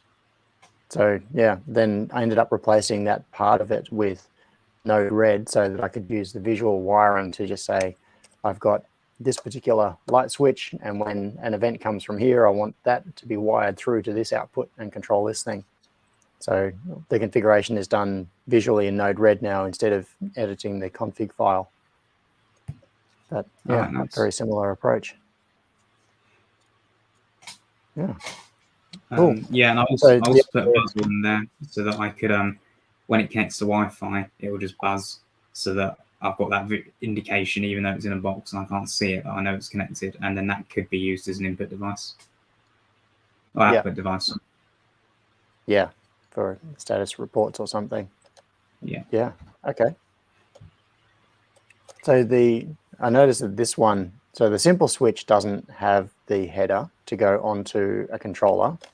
No, it just plugs straight into the light switch controller. Yeah, but these two do. Yeah. And the idea is that you could, yeah, okay. So you've got a simple switch with the header and these ones that use the controller. Okay, yes. So let's have a look at this ESP232 programmer. I call it the 232 because it uses the FT232RL chip. Yeah. Okay. Which is, for anyone who doesn't know, that's prior to stuff like the Arduino's moving over to an Atmega chip with its USB to serial. This is the classic FTDI chip. Yeah. And it's personally my favorite to go to, just because I've yet to find a computer that you need to install a driver for it to work, which is why I like it so much. Yeah. Yeah, it's the trusted solution. So you brought that out to a 6-pin header, and you've got the 6-pin header here on your board. Yeah. And which way around is that? Just looking for any indication that pin 1 is at this end. Yeah. Pin 1 is there, so it would go that way. So you plug that in, and that then gives you the ability to program the ESP8266 using USB. Yeah, and that uses the ESP prog standard connector that is growing. Excellent. Good to see. Yeah, so I designed that based on when I saw that there was a movement to try and start making that. I already made an FTDI connector in that exact same format, and so it was a simple case of cloning that file I'd made, adding in the different connector and a few other bits and a bit of reworking, and then I had that design. And it's actually a Dennistries format as well, even though it doesn't have any holes in it. But it's 2x3 units, that one. But yeah. Oh, okay. So just because why not? But yeah, and I've used it in loads of projects now. I think it's very, very useful. Yeah. Great. Yeah, I've ended up finding that on a lot of my boards, some of my boards I use the this 1x6 format, but on boards I do for commercial clients, they're pretty much all using the 2x3 IDC header now, which I find is really useful because instead of having a board like this that I plug in, there's just an IDC cable. In fact, I'll have one. So this is kind of dodgy, but what I've done is, so this is my programmer, so USB-C connection here, and then that same 6-way header. So if I plug this in here, if it went in that way, I'd be able to reflash this board. But then I've got an adapter board, which I've soldered on and then hot glued, and then it's got the IDC header on the end. So when I want to program a board, this sits off somewhere else, and then the IDC connector just goes in, plug it in, do the programming, unplug it. So I find that's pretty handy as well. I have been considering if I should do. That's all we go. Yeah, this gives me both. So with USB coming in here, I can either plug into the 6-pin header like that, or I can use the IDC connector. I have been considering about doing a second revision that has the ability to has that socket on it, because I only really need to make it slightly longer and then put that socket in between the FTDI chip and the output pins. Yeah, and that gap. It could just go in there, bring it out a few millimeters. That would ruin your 2x3 ratio. I'll have to get over that, but I think I might be okay. Yeah. But you probably noticed I really like using the USB-B connector for its partially for its ease of implementation, because it's quite large to go in. I know large is something that's often doesn't go well with PCB design because we want things to be small and efficient. But I do like the ease of use and the ruggedness of it. You can plug it in, but it can also be unplugged by accident quite easily, but it will hold itself in place, which is especially why I decided to keep it for the rack units and the educational kits rather than going to USB-C. Yeah. Just bringing this one over. So yeah, it's got the USB type A on there. Yeah, I really like these connectors as well. I've used these on a couple of projects reasonably recently, and I think for the same reasons. It's the sort of thing where it's really obvious which way it goes in. It's really robust, so you can give this to kids and they'll jam it in and they're not going to break it. It's mechanically extremely strong because it's got the metal shell with the stakes that go through here, and it's only got 4 pins, just the basic USB connections, ground power and data. I've So also done a yeah, few projects recently using the vertical version as well, which is also just as yes, short, which I liked very much as well. yeah, yeah. It's I don't think the lifetime rating on these is so good in terms of number of plugs and unplugs, but even so, it's in the many thousands. So it's yeah, for this purpose, it's great. Yeah, I do like this. And apart from the fact that it takes up so much physical space, I'm a little bit sad that we don't have this connector anymore. All right, so what else do we have here? I2C interface screen mini. Let's have a look at this one. Yeah, so this was, I remember actually, this came out of a conversation I had with you ages and ages ago on Discord Yeah, about a slight, there was arguments or debates going around about how many buttons a screen interface should have and what was the smallest you could go for. So I decided that 3 was the smallest, up, down, and next. yep, I also actually included in this one your I2C sockets so that there was a cross compatibility yes, I with see that. people and some of your stuff and some of my stuff. Yeah, But other than that, electronically, it is almost identical to the larger I2C display unit. It's just removed 3 of the buttons. yep, Um, yeah. I but quite yeah, like that because it gives you the up and down for a menu selection and select, I suppose, is the concept here. yeah. So I thought one great idea was setting IP addresses. You know, go up till you got the 192, next 168, Yeah, next, next up and 1, down, next. next. Exactly. Um, Yeah. in that situation, I could see back being quite useful as well, but just keep going up there and you'll get there again, I guess. Yeah. Yeah, So I yeah, quite like that as a that's compact. go. Yeah. Cool. Yeah. Yeah, so these are the same I2C connectors, like the same pinout as used on mine. Is that correct? Yes, that's correct. So Yeah. I was looking at trying to add a bit of cross compatibility between Yeah. systems. So there isn't anything on there. There might be something that says Superhouse compatible or something in that small print on there. I can't remember exactly. Mm-hmm. But it was, as I say, just in case someone decides to get like a VAC32 but wanted to use Yeah. that, Yeah. then you've got that Just plug overhead it to do. in. Exactly. Yeah, that's cool. Yeah, and I have trouble articulating why, but I really like the form factor of this. It's There's something that about it compact that is size. pleasing. Yeah, it's really appealing. Yeah. Yeah. Yeah. So it was an idea. I thought I'd run with it, and I've actually used that in some robotics projects where you've had to be able to address DMX, and it's the perfect thing to just be dropped in to do that. Oh, So right. for those who don't know DMX, it's basically RS485, but you could have up to 512 addresses. And so an RGB light, that's one device with 3 addresses, RG and B, red, green, and blue. So you could set your start address or the different addresses for RG and B using that, going up, next, and across. And so being a little unit that could be dropped into the back of the casing, I found that this particular module has been really, really useful. Yeah, yeah, and with the mounting holes here, and it's got long stalks on the buttons. So all you need to do is drill some holes in the enclosure, mount this with some spacers, and you've got yourself a little control panel. Yeah. That's very neat. Thank you. Yeah. Oh. And We haven't even got to plugging anything in or turning it on yet, and I'm still pulling things out of packets.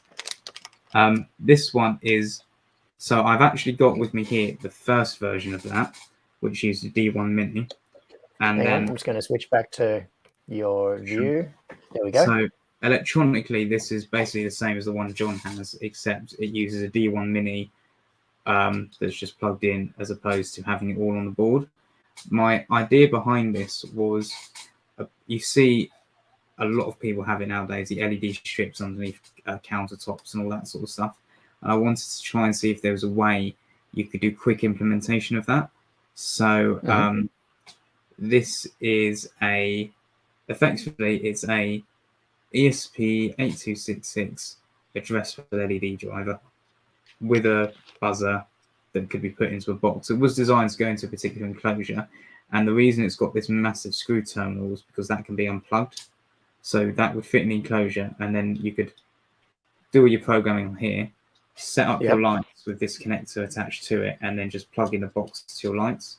So it made, while you're back trying to screw things in and get cables in, a lot easier, because you could have that already mounted, take out the connector, do all your wiring, and then just plug it straight back in without having to worry about it again. Yeah. So that was the design decisions behind that. But the one you've got, John, which has the ESP straight on it, that has got the ESP port connector again and the snoot in the boot and all those lovely things on the board. Yeah. I find it so funny that snoot has become it's become a thing. All starting with a typo in a tweet. Yeah.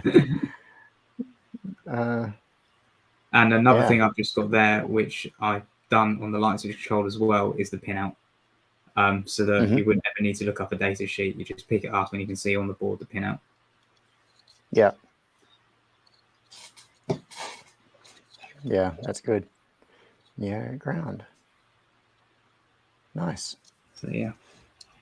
And just to say, plug straight in. It's very strong mechanically, that screw terminal block. I've seen them used a lot actually in rack units as well, where you've had things that need to be screwed in, so you end up with again a modular concept, but also it means you don't have to worry about loads of weird funny holes in your rack for trying to get screwdrivers in. Yeah. So one question, what's the reason for this arc in the board? Finger. So again, I got that idea from you, being able to get your finger in to pick up the boards to get it out. It was quite a snug fit in the box. I actually had issues drawing it originally on Eagle, so I ended up drawing a massive hole and having the hole half over and half in. Okay. So yeah, and then there's just some other mounting holes that should you want to mount it in a different enclosure. So there's 3 mounting holes there. Couldn't quite fit the 4th in because of the capacitor position. I put quite a large capacitor on, depending on, to allow for a lot of LEDs to be added. Yeah. I see. It's 1,000 microfarads. Yes. Yeah, and then the only limit to your LED number really is your power supply. So it's 5 volts in, so that 5 volts goes directly to the LEDs. So you don't have to worry about any voltage regulators, max current. It is literally how much, you could fit a 10 amp or a 70 amp if you wanted to into that. Yeah, the limitation would be the connector. So I've had issues with these connectors, the 2.1 mil DC jacks. They really can't handle all that much current. So if you wanted to do a version of this that was really designed for much higher power, you'd be better off putting an XT30 or an XT60 or something on there. So this was designed before I really got into the XT connectors. And again, designed for sort of basic, quick implementations, why I've kept that. In reality, if anyone's watching this decides to go and get one and wants to wire up, my personal recommendation would be wire the power into the screw terminal as well as the LEDs. Yes. That way you've got direct power to the LEDs rather than having to worry about going through the board as well. Yes. And that's a very good point. Yeah. The power on the input can be just on the same side. Yeah. And because this is such a big screw terminal, you've got good space in here to put some decent sized cables in. Yeah, there's plenty of space in there. Yeah. Oh, cool. All right. So what sort of code do you run on this for driving the LEDs? That one, when I implemented that, I wrote a very basic web page program that I can get on my phone. And I also linked it through because I have an iPhone, when you can set up the routines. So I could use Siri to trigger events. I've actually got it set up to, I don't know if you can do it on other phones as well, but I know on the iPhone you can set it up that if you tap the back of the phone twice or tap it 3 times, it can trigger vents. So though, again, those LEDs I mentioned in my bedroom, if I tap my phone twice, it will turn them on. And if I tap it 3 times, it will turn them off. Interesting. I didn't know that about the iPhone. Yeah, if you, I can't remember where in settings it is, but you can set it up. And so that just does with an HTTP request to the web page, and it'll be something like 192.168.1.177/all on or all off. I did the same with this, but it could run Tasmotor because it's a very simple LED NeoPixel set up on the ESP8266. And so you could run it on Tasmotor using MQTT or another function, link it up to your Amazon Alexa if you wanted to. Yeah. Over the last couple of years, I've found that I've been increasingly relying on using Tasmotor rather than trying to write my own firmware. There's so many projects where I've started off designing a board, write some basic firmware to test it, and then realize there's so much that you have to do to write the firmware and maintain it. A lot of the time, Tasmotor will just take care of it for you. So sometimes I deliberately design boards for it.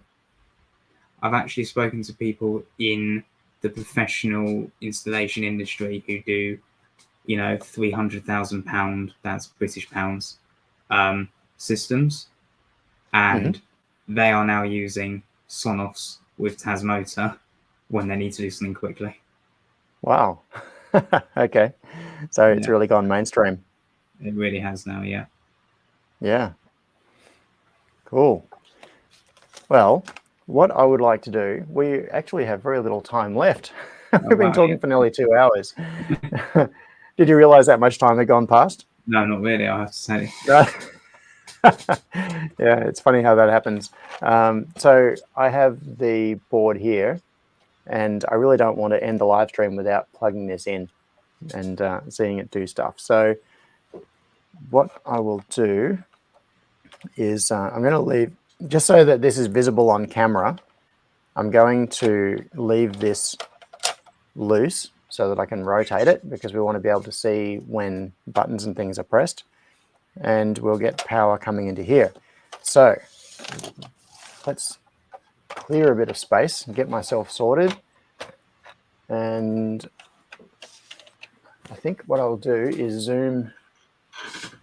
I'll zoom this out as far as I can, because there's going to be a bit to get the focus happening. There we go. Is that right? No, I can improve that. I'm really zoomed in now. Yeah, that's just on Focus Assist. It'll jump back out again in a second. All right, so what we've got is should jump out now. There we go. Okay. So we've got the controller here, and then connections for Ethernet and power and USB. There is already some code on here to do some basic testing of the inputs. We've got the front panel here with the display and menu buttons, and we've got the I/O board here that we can plug some things into. So first thing is, I'm going to put some power in here, and my guess is I need 12 volts to go into that. Yes, is that correct? Yeah. Cool. Luckily, I have 12 volts. I have a few flying leads lying around here on my bench, because this is so common. I've got DC jacks with 12 volts just lying on the bench, so I can plug in whatever I want to. So I'm just going to plug that in, and is the header need to change the power over here. So yep. So at the moment we've got the header on VUSB, so it's taking power from the USB connection. So I'll change that over to VREG, and we'll see if smoke comes out. Nope, we have LEDs, which is a good sign. All right, so we have a controller that's alive, and we have LEDs here. No Ethernet connection right now. Just waiting for the Ethernet connection. Yep, and on the display it says errors detected, lost Ethernet. So that's very handy. It's telling us exactly what the problem is. Do I need to plug in Ethernet to test this, or doesn't really matter? I can't actually remember, because the code was just a very basic test code. So okay. Well, I've got Ethernet here, so let's plug that in. Oh, and it immediately went blue. The error has gone away from the screen. And if you press any of the screen buttons, there you go. It's going into a Yep. reboot. Yeah, it says lucky simple switch link. It says errors detected, lost Ethernet, button enable. Oh, I'm not Is this quite in sure a, what's going on there, to be fair. It seems to be looks like glitching it's out. in a, yeah, it looks like it's in a boot loop. It could be my power supply. So I'm going to switch to a bench supply, which will give me a little bit more of an idea of what's going on. As I say, the system was fully tested before sending, so unless something's happened during postage. Yeah, then it should be functional. All right, so lab supply 1, 12 volts, 2 amps set, turn that on.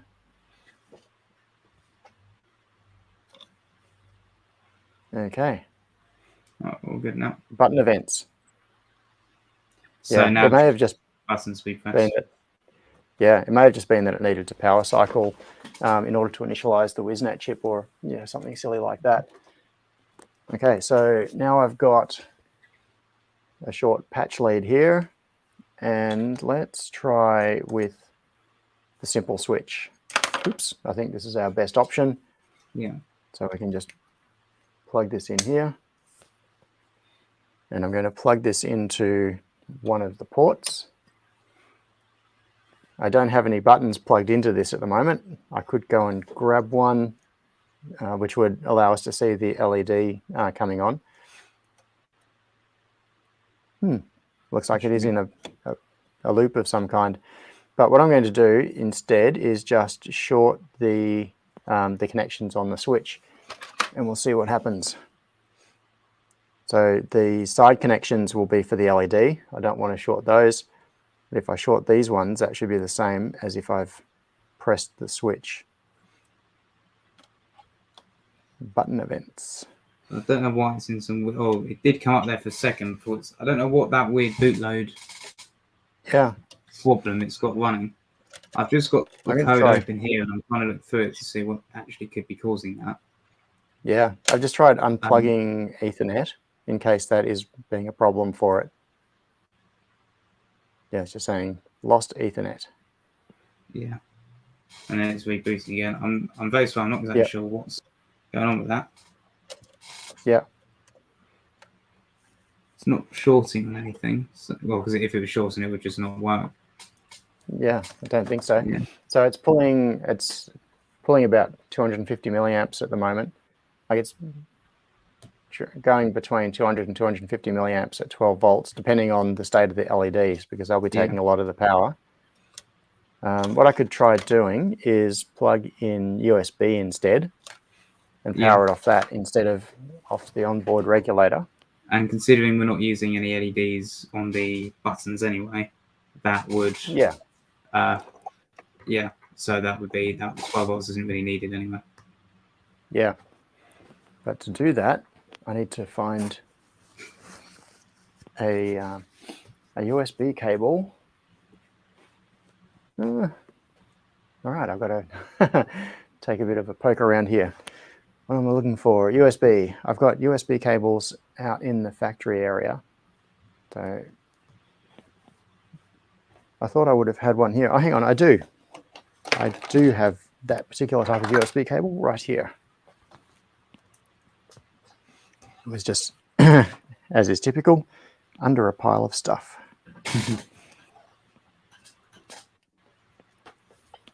Okay, I'll plug the other end into my Mac.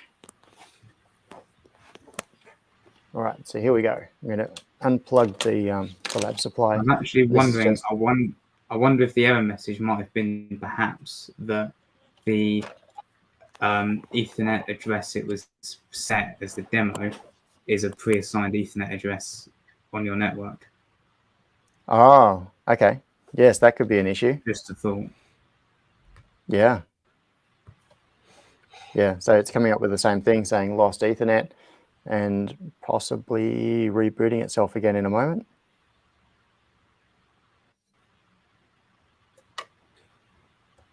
Is the Is it using, so it's not using DHCP, it's using a hard-coded No. address? Yeah, the hard-coded address ends in 103. Okay, so it's 192.168.0 or .1? .1.103. Well, that Yeah. seems to be okay now, but that could change at any moment. Yeah, I am going to just check whether I have an existing device at that address.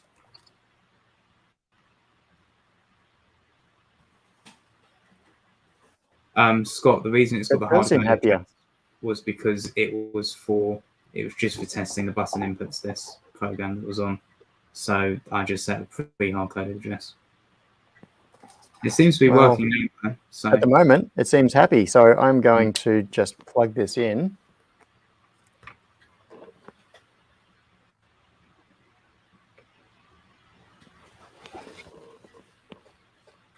And try shorting a button. So it's going to be very hard to see, but it says button events on there. And if I short, got to make sure I short the correct ones. I don't want to zap this.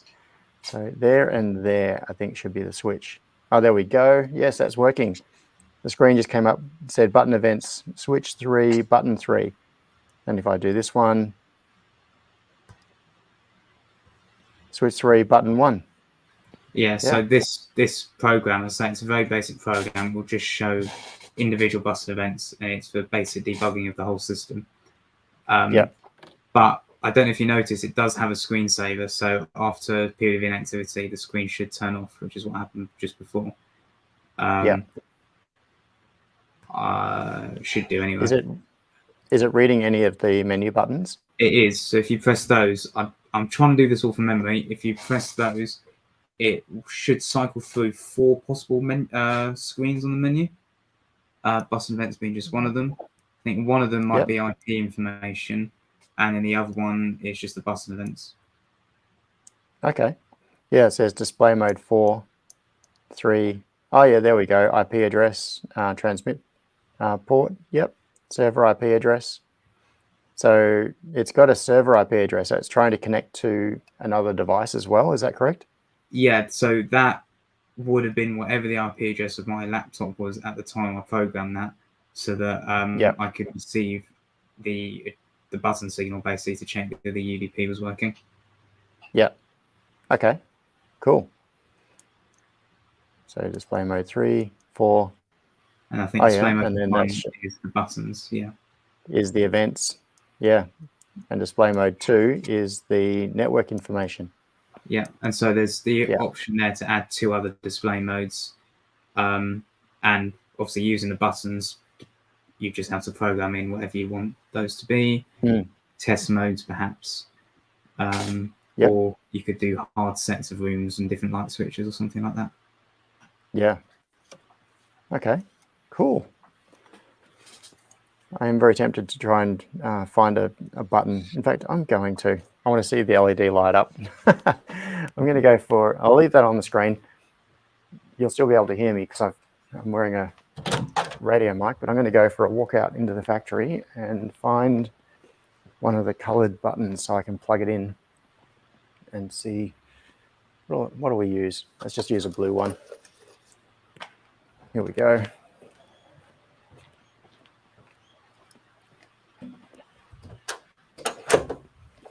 So Josh, you've been through multiple generations with these and you've been iterating on them.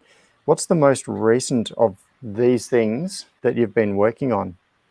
So the most recent of the ones that sort of we've got on the screen at the moment would be the rack unit controller. I'm trying to, the whole point of the whole system anyway was to find that sweet spot that would do everything I needed. And I'm still trying to get through that point of trying to find one that will literally do everything you could possibly want. But even that has its limits. I've been looking at trying to do one that I could somehow incorporate a Raspberry Pi into. So whether I'd have it effectively as like a giant Raspberry Pi hat with the Raspberry Pi mounted upside down onto the board. And so you could have a Raspberry Pi brain unit, a bit like you're building brain, but in rack format. Yeah. I should just say, even while it's taking USB power for the logic, the light's power will still always be off 12 volts. That's hard coded for the LED. Yeah. On the buttons, which is why when you're just On doing this. yeah. Yeah. That's why we're not getting any illumination. So Yes, if I exactly. plug that, I'm just jamming this into the PCB, obviously not soldering it in. But if I press this now, I see the button event come up on the screen, but we're not getting any illumination on here. All right, I'm going to plug the 12 volts back in. Hopefully this won't cause it to go into that boot loop situation. Oh, but then of course I've got to change power on this. No, you don't. So the I 12 guess volt I line is don't. still going. The 12 volt line will still go straight into the lights, which should do anyway. Because Okay. that's it's out in the VCC. Yeah, so that's bypassing this. Exactly. Yeah, I'm not seeing anything on it, but that might just be hang because on. it's not soldered in. And it Yeah, might just, yeah, yeah, that's there you just go. Yeah, if I twist it at the right angle. just get it there. There we go. There Yeah, you go. then it illuminates. Yep. Yeah. Great. Okay. So Yeah. with your control system, you've got, if you do a version of this that incorporates a Raspberry Pi, that would allow you to move a lot of the functionality into this that you're doing externally. So at the moment, with this device, it's sending UDP packets to another device, which is taking care of the logic from that point. You'd be able to merge that logic into here directly. Is that your next plan? Partially. So part of the design process I've kind of gone through, which is similar to the concept around the OSRX design, is rather than calling that a light switch controller, I call that a light switch link. And so it's this concept of links. So you have your home link, and obviously that's everything that your home connects to. You have your light switch link, you have your PoE link. You've probably realised throughout this, I'm a big fan of Modular. It's probably from my product design background. And I always said, when you're like 16, the number one thing for you to design is a modular litter bin that encourages you to recycle, and somehow you've got to make that. But so I've tried to stick with that. Yeah, I've tried to stick with that concept. However, I do see an argument for trying to get everything inside one package.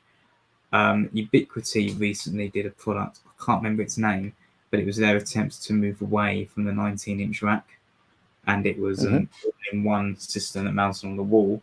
I could envision in rack format something like that, perhaps 2U as opposed to just 1U, that had a bank of light switches, a bank of I/O, on the back of it a load of relays that you could connect into, and that could be your home master controller, if you like, with a Raspberry Pi in it and whatever else you need, and an HDMI connector to plug into a screen. So yeah, that's potentially a way to go down. And definitely trying to incorporate some more intelligence logic using stuff like a Raspberry Pi into the system as opposed to just relying on the Arduino is definitely an approach I'm heading towards. Yeah. Yeah, you're mentioning that Unify product. It's one of those things where there was a big launch of it a little while ago, and then I haven't heard anything about it since. Me neither. Yeah, so in fact, I'm struggling to even remember what it's called. It was the general concept, for those of you who didn't see it at the time, was that instead of having a lot of separate devices, you would have one thing that you would attach to the wall, and it would be your Unify controller. It could be an access point. It's also an Ethernet switch, so it had a whole lot of PoE outputs that you could plug extra access points into. It was the firewall, like the gateway. It was like a single box solution for like a small office environment. And I think as you mentioned, Josh, it had the option of plugging extra things into it to expand it. So the idea was that this became a scaled down replacement for a rack installation that would typically be used in a more of a medium size business environment. This is for a small size business environment. But then after that fanfare of the launch, I haven't heard anything about it at all. It's just disappeared. I have a feeling it's a bit of the same situation, sort of, as what happened with USB-C. It always existed, but no one had ever really heard of it. Then Apple put it in a Mac, and there was this whole big thing about USB-C, and then for 5 years, nothing. And only now is USB. Only in the last 2 or 3 years is USB-C properly started again. I mean, I still haven't seen a USB-C USB stick. I'm still waiting. That was it, the dream wall. I'm Yes. still waiting Thanks, to see Andrew. that. I've got one device that uses USB-C out of everything I use, which I know is less than most. But I know Yeah. that if I went to most of my non-tech friends and said USB-C, they probably think I was talking about the Lightning connector, the Apple charging connector, although they're having to change it now because of EU laws. Yes.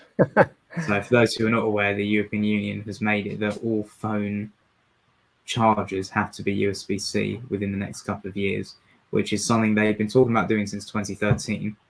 But now it's, however, they've said that wireless chargers can still be different. So we might end up with 5 of the same connector for 5 different wireless charging pads in a couple of years' time. But that's the way. That's, I believe, future generations of iPhone are going to be USB-C. Maybe not the next ones. After that, they will be. Yeah. Yeah. So Henrik asked whether with the simple switch it can be rotated because you've oriented it with the connector up, and I think the obvious answer to that is yes. Just rotate it. All it Yeah, will do is change that instead of being buttons 1, 2, 3, 4, it'll be buttons 4, 3, 2, 1, or whatever the numbering is. exactly. So if I grab that simple switch one I've just got here, that's the normal orientation, and that is the upside down orientation.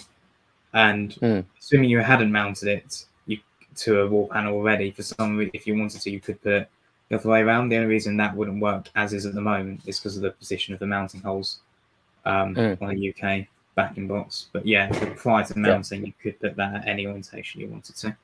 And the same for the 6-way and the 3-way and the 2-way. They could be put any way around you wanted to, but as John correctly said, it would just mean that your button positions are reversed.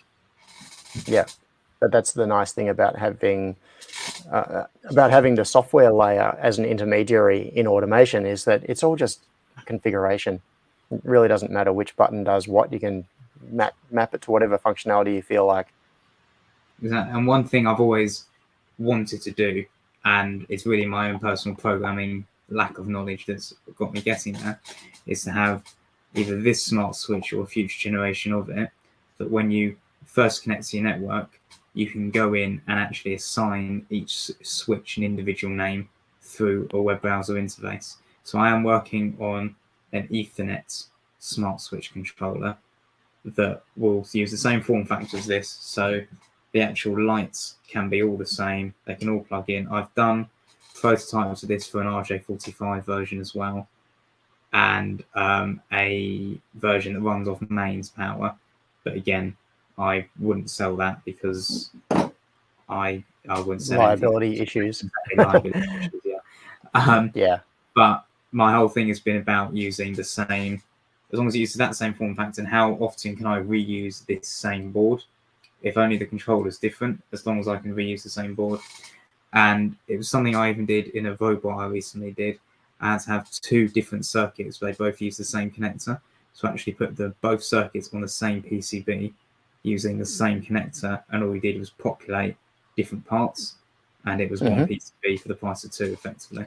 So it's just that, how can you reuse things? Yeah. Okay, cool. Well, Henrik has just asked a question which leads into something I was going to mention as well. We're well past time, but a couple of final things. Henrik said, what do you think about ESP and WLED to control the WS2812B LEDs? So this is just installing the WLED firmware in place of it. Have you used that before? I haven't actually. I've stuck with the Adafruit NeoPixel library for most of my LED control needs. I know there's the fast LED and WLED as well. I can't say I know much about the WLED library because I've just not ever really used it. With fast LED, the one thing I do like about that is that you can, as far as I'm aware, limit your overall current. So it will adjust the brightness of all your LEDs so that you're never using more than a certain amount of current. And I know we're in the Halloween season at the moment, especially if you're doing a mask that had loads of LEDs on, you wouldn't potentially want how many amps running that close to your face, so you could limit it right down. Yes. Unless you're So insane like Mark Merlin and you cover yourself in LEDs and exactly, yeah. try So not to catch on fire. you could have an LED mask that could potentially use up to 70 amps, but Yes. you can limit that down to 1 amp through this firmware. Yeah. But yeah, as I say, with all these, I don't generally put any code on them when I sell them or give them away because they are platforms for someone else to do whatever crazy thing they want to do with it. I just supply the circuit board. Yeah. Cool. Well, on the firmware side of it, that leads into my probably my final question, which is about OXRS compatibility. So with your controller, with if we, sorry, I've got to think about how I'm doing this because it's it's a different interface to what I'm used to using. Okay, so with your controller here, we've got Ethernet on it. You could run whatever firmware you need on it. That is compatible. That could be compatible with the rest of the OXRS ecosystem because even though you're using different cabling between the light switch and the controller, as far as the communications protocol and everything else goes, that could be exactly the same. So what we could do is have a system based on OXRS that uses your light switch controller and your light switches, and it still functions exactly the same as any of the other controllers. Yeah, it's definitely something I'm looking into doing. So this system actually predates OXRS. I remember actually just as that conversation started, you gave me a bit of a random shout out. I remember I just tuned into the live stream and then you went, "Oh, there's this guy called Josh in the UK." I was like, "Is there?" Yeah. And you put it on. I think at the time I even was still on the first version, but I neglected to put a reset button on, which the one you put was the second version. But it's definitely something I'd look into. There's definitely parts of the system I want changing. I'd like to upgrade the OLED screen to a similar one to the one that was in your OXRS light switch. So I also really liked the graphics that were done for that, with the individual corners illuminating. I thought that was great. Yeah, that looks very cool. So I'd love to move away from the longer switch controller to the shorter one that we spoke about, but with a slightly bigger display on it. Perhaps even some kind of touch interface of that size. And then looking into the overall compatibility of the system is definitely something I'd like to be looking into doing, because I really like cross compatibility, which is why I'm also starting to look into MQTT. I'm dragging my heels over to Node-RED and everything to really start looking into that, because that way I could potentially start shipping units with pre-installed firmware or even bits of parts. Yeah, I'm not changing the screen yet, don't worry, Austin. It's just an idea. It's just an idea. But yeah, that's definitely, cross compatibility is a big thing of mine to look into. And my first stage of that was with that small screen with the Superhouse I2Cs on it, and also putting in the PoE module footprint. Yep. Yeah, that's good. So a very important question. Where should we go if we want to buy one of your boards? So this is your opportunity to talk about how to find you, like Twitter, whatever social media things you have, your website, etc. So my website is, I can't seem to access the chat from in here, but what I'll do is if I type it into the private chat to you, John, and then if you just copy and paste it. Okay. So you're gonna, yep. I've just sent it to you. Yep, got it. And then I've also just put, this is, if I can spell it right, there we go. that is my Instagram page as well. I put a lot of different random design things on there. It's not just this, and to be honest with you, I need to be a lot better at posting it. But that's my Instagram page as well. As I say, as well as home automation, which I barely post any on there when I really should. I do a lot of robotics work. So if you guys are interested in that as well, you can have a look. And I design all the circuit boards and everything for that as well. And I'm starting to do stuff with machine vision, which is coming up. I generally post about 3 or 4 weeks after the things happened. So there's some machine vision stuff coming up on that as well. But if you're looking to buy the boards, Dennistries.com, and then there's a store page on that, and there are all the educational kits and the home automation kits. There's a couple of things that I've shown today that aren't on there yet, just because they're going through some final debugging before they go on, but they will be on there. Yeah. Okay. And somebody just started following me on Instagram, so thank you, whoever that was. Yeah. Yeah. I will. Yeah, I need to follow you on Instagram as well. I'll do that after the stream. And on Discord, I should just say, my name's JC Dennis 2000. I'm on the. I'm not on it anywhere near as enough as I should be. Probably a time zone thing, to be honest. But that JC Dennis 2000, and feel free to message me. I'll reply as quickly as I can. Yeah. Okay, that's great. Well, Josh, thank you very much for coming along today and sharing your projects. It looks like you're very actively working on these, so there might be some updates in future. And the other thing is that it would be really nice to talk about some of your robotics projects at some point as well. So maybe we can get you back and talk about that. 100%. So I mentioned about the minor and the major projects at the start. My major, can I screen share to show a picture? Is that a thing I can do on here? You sure can. Yeah, down the bottom there is a present option. Sure. Here we go. Share screen. Okay. Share screen. Let's just see. Here we go. Share that screen. This here is in my flat in Nottingham, which is where I study. I'm currently back home in London. This is a prototype for the shoulder for the robot I'm currently doing for my major project. So this shoulder's got all 4 of the human axes of motion. And then this arm here, which runs all of servos, and you'll see just in there, Denscript Uno, that is running firmware. However, this is the controller that will go in there eventually, which is basically the same concept but thinner. And that is... but that is what the major project is, and hopefully by the end of December I'll have the whole thing made, and I'll happily come on and have. It's called Greg. I name all my robots Greg for some reason, but this is Greg the Third, which I'm actually calling Next Gen. It was Greg Gen 2, and then this is Next Gen. But I'll happily pop back on when that one's done, and we can have it singing, dancing next to us, and we can go through that as well. I'd happily do that. It'd be great. Yeah, that'd be fantastic. One thing that I'd like to have a bit more on this for this channel is mechatronics related stuff, not just turning lights on and off, but actually making things move. So yeah, I would definitely like to follow that up. Yeah, I'll definitely do that. Oh, that's great. Well, I think we're well into lunch now, or in your case, time to go to bed, I think. So I got a bit confused. So our clocks changed tonight, and I forgot. And I'm currently seeing 1:24 for the second time this morning. Oh, so you've just switched over daylight savings? Yeah, so we just gained an hour. So okay. I'm now jet lagged. Yeah.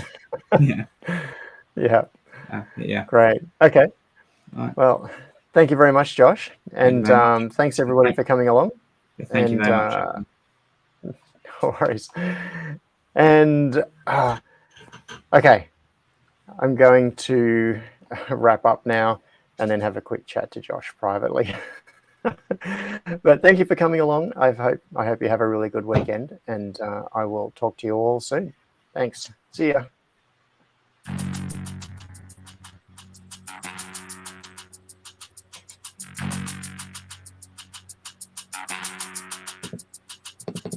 Yeah.